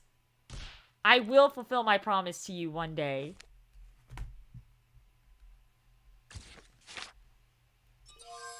Alright. Can I go into story now? Can I go into story? Oh yeah. Because I've been through so much today, I started dozing off as I flipped through Dad's notebook. A cool evening breeze blew by. Everything slowly went white and my eyes closed. The next time I opened my eyes, it was already the next day. I got up sleepily from the desk. The notebook, having been slept on all night, was badly creased. I massaged my head and looked at the clock on the wall. It was already noon. I really slept a long time. I wonder how Gavin's doing over there. I called him, but there was no answer. That uneasiness in my heart pricked up once again. A breeze blew in from the window, rustling the pages of the notebook. A newspaper clipping in the notebook that read, "Huge fire," caught my eye. It was from years ago. The date was blurred and only the words could be made out. It was about a big fire that broke out in Loveland City years ago. Multiple injured, 1 dead. I suddenly remembered learning at the STF the fact that Gavin was afraid of fire. I wanted to try making out the date, but just as I reached for it, an intense pain struck me. A huge blaring sound went off in my head like a chainsaw, and a flame at the same time, splitting my brain in half. I shut my eyes tightly. As my vision blurred, I saw in my mind a raging flame leaping up to the heavens. I saw a figure, his jacket caught on fire. His back was bowed under a heavy wooden frame. No! I recognized him. Gavin! His face was in agony, eyes squeezed shut. No matter how I cried out, he couldn't hear me. The leaping flames blurred his outline and then devoured him. I reached out and the scene before me dissipated like smoke. Just the vision of Gavin falling amidst a huge fire was etched deep in my mind. What was that? My mind raced thinking about what just happened. Why did scenes I'd never seen before appear in my mind? Oh no, Gavin got really hot all of a sudden. No kidding, he did. It is a little dark. It's a dark story. I tried using my fingertip to touch the clipping, and the pain once again surged back, the red and shadows appearing again in my mind. Yeah, no, it's a dark story. It starts off as an innocent freaking dating sim, and it turns into a really dark story. Could it be that I was foreseeing the future? Gavin's future? We saw 2 people die in a couple chapters ago. We saw 2 people die. Without concern for the pain, I reached out again for the clipping. I need to confirm if it really is him. Gavin was completely surrounded by flames. He no longer had a pained look on his face, but now looked as if he was forever asleep. Oh my gosh! The scene before me kept changing and flickering. In the flame-engulfed room, a digital clock with the words Greenwood Hotel had fallen onto the carpet. The time displayed was today, 3 p.m. Etched into the metal door plate was 4:04. I snapped my eyes open, my entire body in a cold sweat. The Greenwood Hotel. That was the place the commander told us about, where Josie had shown up. I turned and looked at the clock on the wall. 2:15. That cord in my heart that had been wound so tight suddenly snapped. Sorry, the number you have dialed cannot be reached. All I could do was leave Gavin a message. I ran as I sent Gavin a text telling him not to go into the hotel, as long as he didn't go into room 404 before 3 p.m. My vision wouldn't come to pass. An agent at the STF told me Gavin hadn't returned and must have went straight to the hotel. After hesitating a few seconds, I ran out the door. Even if Gavin told me not to, even if it meant facing even more danger, I couldn't just sit idly by while Gavin was in harm's way. From my place to Greenwood Hotel by car takes 30 minutes, but Gavin could do it in just 5, so I had to hurry. With me urging him on the whole way, the driver finally pulled up in front of the hotel. I looked up and saw no sign of any fire from the outside. Hello, can you tell me if anyone is staying in room 404 today? Sorry, our hotel doesn't have a room 404. Then, could you tell me which room a Miss Josie is staying in? I'm a reporter for City News with urgent information for her. I pulled out my credentials and handed it to the receptionist. She took it somewhat skeptically. Sorry, that's private information. Just a press pass isn't enough. You'd have to be law enforcement. Then give me a room on the 4th floor. Quickly, please. There wouldn't happen to be any other Greenwood hotels in the area. How many rooms here altogether? We're the only Greenwood hotel in Loveland City. We have 6 floors, 20 rooms per floor. Here, your room card for room 411, 411. I grabbed the card and dashed for the elevator. I looked at the time, still 20 minutes. Pegasus is Dr. Pepper. No! I took out my phone and tried Gavin again. This time the call went through. Hello? Gavin? The only sound on the other end was electric static. With only 1 bar of signal left, I quickly spoke. Do not go to the Greenwood Hotel, room 404. It's dangerous. I'll wait for you at the hotel entrance. You... The call hung up on its own. Did Gavin hear what I said? The elevator stopped on the 4th floor. As I stepped into the hall, the elevator doors clanged shut behind me. The lights overhead swayed. The long hallway was empty, just me and my own shadow. I hesitated a bit and walked step by step to the furthest end of the hall. 401, 408, 406. The supposedly non-existent room 404 appeared before my eyes. A chill ran down my spine. The door was slightly ajar. Through the crack, I could see a warm yellow light on inside and hear the sound of happy singing coming from the TV. I shivered even more. I reached out my hand, and before it even touched the door, it opened by itself. The room was well lit and the curtains tightly drawn, a show playing on TV. The water was running in the empty bathroom. It seemed like a normal room. I stepped forward, cautiously entering the room. The carpet absorbed the sound of my footsteps. I suddenly heard a hair-raising laugh. With a thud, the door was closed behind me, and the deadbolt turned. What? Oh no! Oh no! Did they do that just to trap me?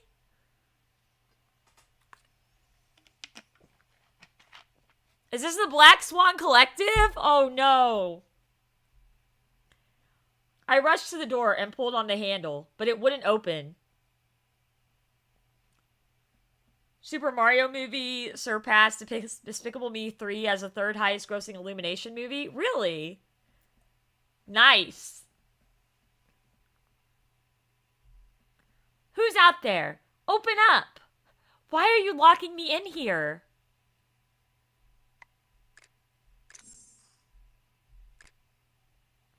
There's no one outside. Only inside. Suss you up. Yeah. Maybe. A mocking female voice spoke up behind me. I turned around. It's you. Guess there's no need to introduce myself. Just like in the picture, a cute petite girl with a cold look on her face. She rose from the sofa and walked over to me. Made more money than Frozen 2? Really? That's crazy. What are you doing here? Didn't you already know I was here? I turned in a panic and looked at the clock. 2:55. Not yet 3 o'clock. I didn't know where Gavin was right now or if he was okay. You have a monster to talk about? Cool, you better do it quick though, because I gotta end soon. You're having a sudden craving for Cold Stone? Oh my gosh. Are you worried for Gavin? Seeing the creepy expression on her face, I had a vague guess in my mind. You know where he is, don't you? No, I don't. I only know that originally he was supposed to be here. I didn't expect you to come. $1 billion, dang. She turned and looked at the clock on the wall, her eyebrows slowly forming a crease. I followed her gaze and saw that the clock hadn't changed. It still read 2:55. Okay, sounds good, Freddy. Josie's face suddenly flashed in realization. She let out a cold laugh and then turned ferocious. I see. He really has a charmed life, facing imminent death, and someone swoops in to take his place. This is all your fault. What did you come here for? She drew closer to me, her voice becoming shrill. The unnatural smile once again crept up her face. But no matter. You'll just die instead of him. You were an accomplice after all. But don't worry. He'll be here very soon to accompany you. And the both of you can be buried alongside my brother. Wait. How did you find out your brother died? A hint of scorn flashed in Josie's eyes, and then she looked at me. I have my ways. You weren't there at the scene. Your brother's death has a lot of strange circumstances. If you're willing to go with me to the STF, they'll give you the truth and protect you.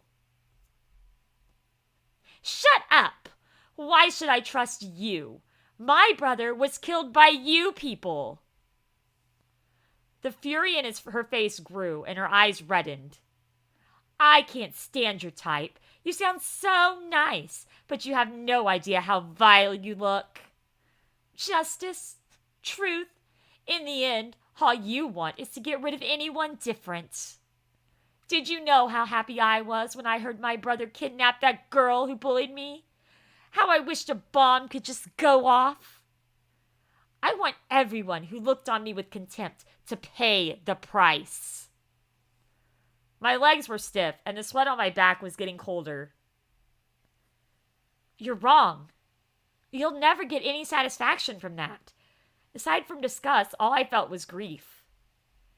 Your brother's only wish before he died was for you to have a good life. I also know the pain of losing the most important person in the world to you. That's why I rushed over here, to protect someone who is important to me. Likewise, I need to protect the truth. You too. Truth. You'll never see it again. Or him. After interrupting me, her mouth silently opened and closed. Before I could react, an intense shock like a knife blade instantly pierced my ears. My eardrums felt like they were being placed in boiling water. Shockwaves, sharp as knives, were slashing into my nerves.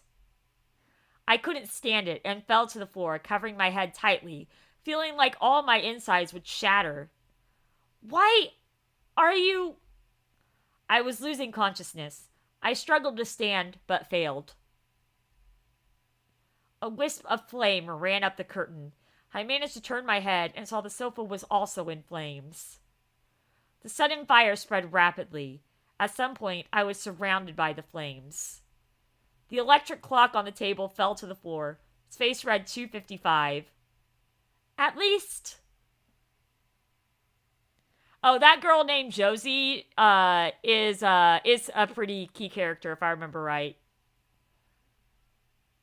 Josie used Taco Bell attack. It's super effective. No kidding. At least... I let out a breath, and in my stupor, I noticed something wasn't right. The girl was laughing. Her laugh was even more piercing than her sound wave. Ha ha ha ha ha! The so-called queen is nothing more than this. Don't worry, I'll give Gavin the best present. He'll really thank me. Holy crap! This gets so dark.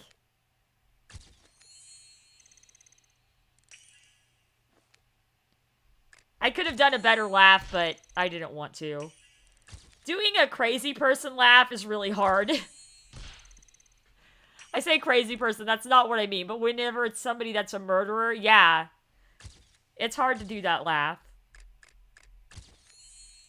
Come on, 2 stars. Alright.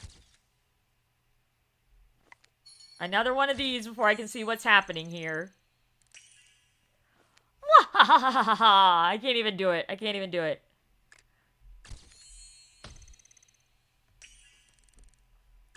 You're gonna regret it. Oh my gosh. Okay, summon karma. Let's go. Ooh. I don't think we got 2 on that. No, we did. We got 2 on that. Nice. Alright, here we go. Gavin shut a door and continued with the search. Just then, his phone rang. When it comes to this game, you're really phoning it in, Pegasusangel. Indeed. Rimshot. It was from the girl. Gavin answered. The call was all sounds of electricity and static. He could make out what she was saying. Gavin, don't go! What? Greenwood, room 404, hotel entrance. A harsh electric wave sounded and the call hung up. Gavin frowned. The girl sounded urgent, giving him a bad feeling. He looked at the time on his phone. 2:50. What? How? He hurried downstairs. The hotel lobby was completely empty, but the entrance was bustling with people. They were repeatedly looking up in panic and seemed very anxious, like something big had happened. What's happened? You don't know? The upper floor of the hotel suddenly caught fire, just out of nowhere. Gavin's heart plummeted. He looked up and could only see a 5th floor window with smoke coming out. Don't worry, the fire department's already been called. They're on their way. What about the people inside? Is everyone out? Gavin raised his voice and several receptionists nodded at him. Everyone's out. We didn't have a lot of people to begin with. The guards are making a final check. I don't know why the fire alarm system suddenly failed today. If someone hadn't noticed, we'd be done for. Oh, yeah. What about that reporter just now? How come we haven't seen her? What reporter? Uh-oh. Gavin's temples pulsed as his face was taut. Just now, a female reporter asked if there was anyone named Josie staying in room 404. But our hotel doesn't even have a room 404. Don't worry, she's staying in room 411. The guard already checked the room's empty. As she said that, an enormous blast came from overhead. Thick plumes of black smoke climbed skyward, and red flames flickered. The crowd cried out, "Oh, boy is right!" Gavin felt like all the blood in his body was rushing toward his brain. His eyes turned red, and his fists started to shake, extending to his whole body. Gavin doesn't like fire. We found that out. Gavin hates fire. Officer, why is your face so white? The fire department will be here soon. If you left something in there, you'll have to wait. Gavin clenched his fist and charged into the hotel. He didn't realize himself that a black whirlwind had started twisting silently around his body. Oh no. She's there. In the fire. The fire had already spread to the entire hotel. Everything was ablaze, and the scorching temperatures caused his hands to tremble uncontrollably. The door plate engraved with 404 was distorted by the smoke and flame, as was the whole room. Upon kicking the door open, Gavin felt like his heart was crushed under countless giant stones. A conflagration spread out before him. The girl was about to be devoured amidst a sea of flames. The buried memory of that fire all those years ago surged up like a flood, engulfing Gavin. His mother's look of despair, his own powerless cries for help, the billowing flames, it pierced Gavin's heart like 1,000 arrows. Save Mom! I'm begging you! Save Mom! The problem isn't that I sat by and did nothing. It's that you're too useless. You weren't able to save your mother. You never should have been born to begin with. You are my greatest failure. The torturous flames twisted Gavin's heart and distorted the face of the girl before him. She weakly opened her eyes. Her pupils, that once glittered with starlight, were now casting gloom. The word "save me" formed faintly on her lips. Gavin swayed. He held his head in pain, a blue vein bulging on his forehead. The black wind surged outward, uncontrollably sweeping up the flames and instantly destroying everything in the whole room. Oh boy. In the next second, he charged into the sea of fire, took hold of the girl like he was holding a treasure that once was lost and now found. Don't be scared. It's okay. He kept repeating these words as if he was soothing the girl in his arms and also telling himself. The howling wind parted the flames and it enveloped the Chew within. The girl sobbed ceaselessly, gripping his clothes tightly. Officer, I was worried you wouldn't save me in time. Worried I'd never see you again. Gavin's gaze paused momentarily on the girl's clean wrist before focusing on the unstable wind. His wind in the great fire seemed completely unable to block the flames. The fire singed his skin. Officer, do you think we're going to die here? Gavin closed his eyes and pushed away the person in his arms. You're not her. Ever since she got to know him better, she barely addressed him in such a formal way, and she had promised to always wear her bracelet. And this smokeless fire, no matter how much it scorched, it's still just a pale imitation. Gavin's face glowed bright and solemn in the flickering firelight. His finger trembled. That nightmare that had plagued him all these years seemed to be lifted from his body in this instant. The actual life he'd lived on this earth, the heaviness he'd felt, the pain of loss, the grandeur of faith, and the will to protect. His entire being, it was never a failure. He opened his eyes again and saw that the illusion of the girl in the flames fade away. The next instant, the sea of flames disappeared. There was a great roaring sound, and light and darkness intertwined. The entire room was like a sealed cage. Space opened up beneath Gavin, and he fell rapidly. Oh my gosh! I can get like one more chapter out of the way before I have to head to work. Since I'm going to McDonald's tonight. And don't have to stop anywhere except for McDonald's. Let's get this let's see what's going on here. So he knew that that wasn't me. Hello, Cricket! Welcome to the stream. How are you? He knew that wasn't me. And now we find out that everything was an illusion. Alright.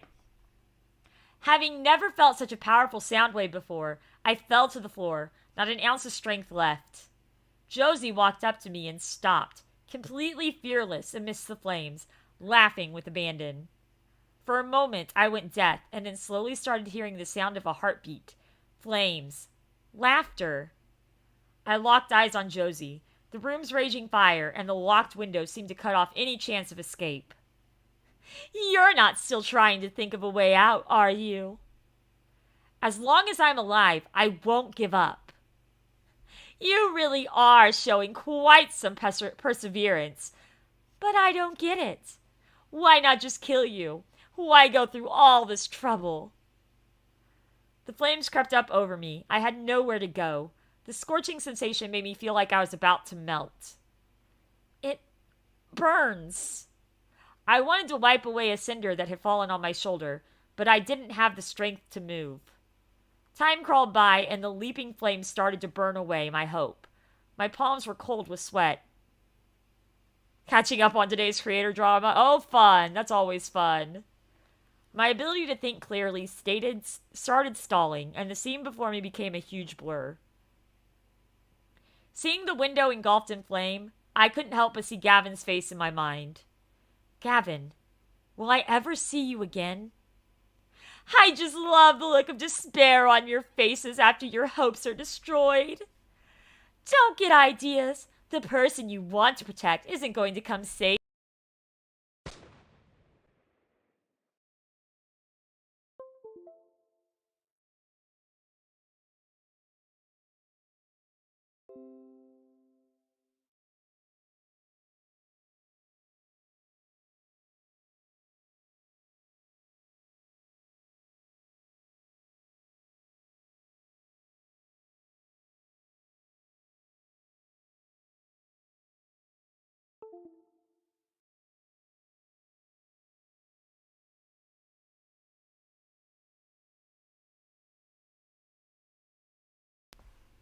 Okay, sorry about that. I don't know what happened. My microphone decided that it wasn't being seen anymore.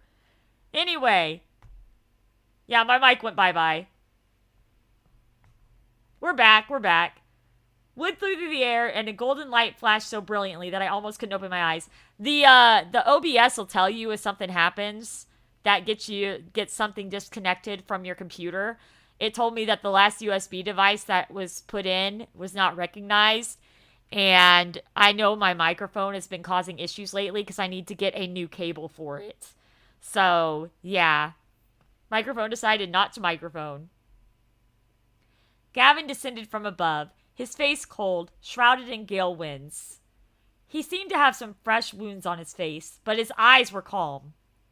The moment he saw me, so many emotions flashed in Gavin's eyes that I didn't understand. I couldn't say anything. I just watched as he appeared before me. In that moment, my heart stopped trying to leap out of my chest, returning to its original position. I've witnessed Gavin rushing to save me in many dangerous moments, like the time in the alley or in the rooftop. This time, in the final moment of life and death, he descended like a hero from the sky. I couldn't say a word. I only felt like the whole world had been shut out, and all my fears were settled. Gavin! You can still get in here?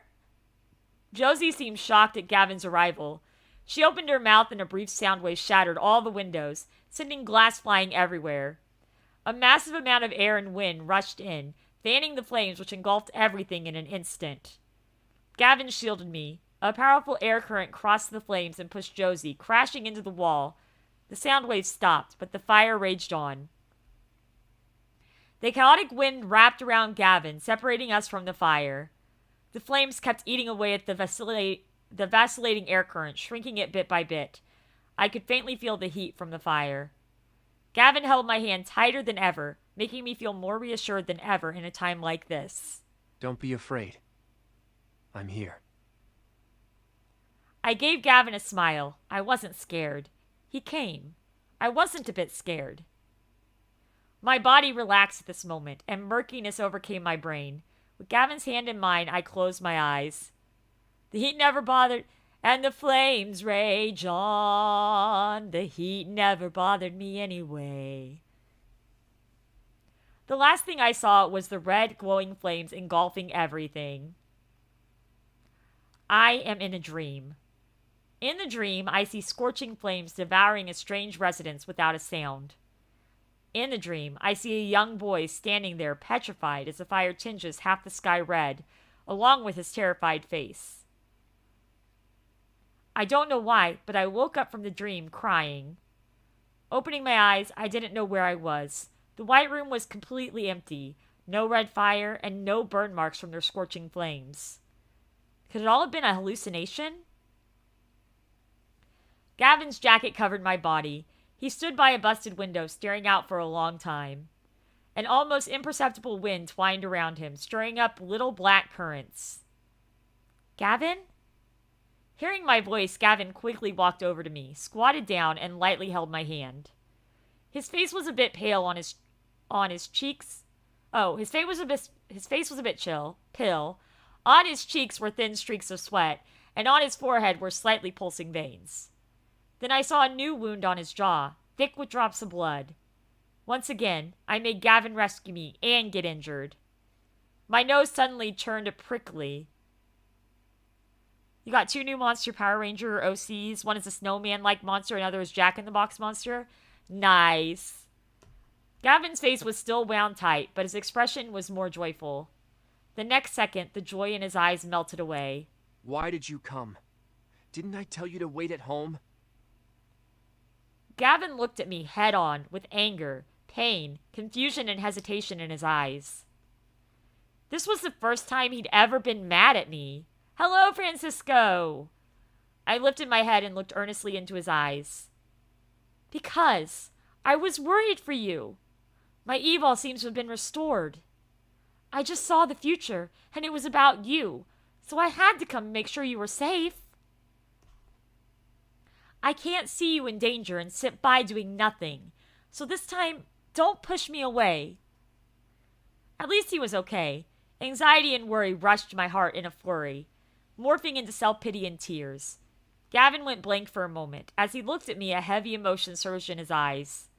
After a long time, he lifted his hand and brushed away my tears. I'm sorry. I promise I won't. Don't cry. Okay. I nodded and struggled to hold back my tears. After calming down, I looked around and finally realized that Josie wasn't here. What about the girl just then? She suddenly disappeared. Disappeared? Are we still in the same room? Yep. She looked like she didn't even know what had happened herself. She was terrified. When she disappeared, the flame did too, and the room turned like this. I can't think of a name for it, but for the Jack-in-the-Box monster, either Mad Jack or Jack Attack. I love it. Then, can we go out now? Not yet. Why? Gavin didn't speak. He picked me up and walked over to the window. Oh, hi. It's me, Gavin. We're in the same room together. Why are you calling me? Why aren't you answering your phone? I just saw the message you sent. Oh, this was before we got into the room. Okay. I'm doing good, Francisco. Where are you right now? Don't do anything stupid. I'm going to find you. Reply as soon as you get this. Oh my gosh, I feel awful. Oh no. Oh no. You hear how worried he was? Oh my gosh. Okay, we have to end it here because it is 9:21 and I have to go to work. Last day to go to work for this week, but yeah. Thank you guys so much for watching. I really do appreciate you guys so much. I know this is kind of a weird game, so the fact that so many of you come in and chat and chill and listen to the game really makes me happy because it is a good game. I love this game. I'm sorry, Francisco. I gotta go to work. I'm sorry. But anyway, guys, thank you so much for watching. Hit that like button on the way out. And as always, much love, everybody. Mwah. Go out there, go spread some love and positivity today because you never know who needs it. And I will see you guys tomorrow at 7 p.m. Central Daylight Time with either Icelandic or Japanese. I think I'm going to do Japanese again. It was great to chat with all of you guys, too. Hope you guys have a good rest of the night, and I hope to see all you guys tomorrow. And I hope you're looking forward to the birthday stream on Wednesday, because I sure am. All right, guys. Bye, everyone!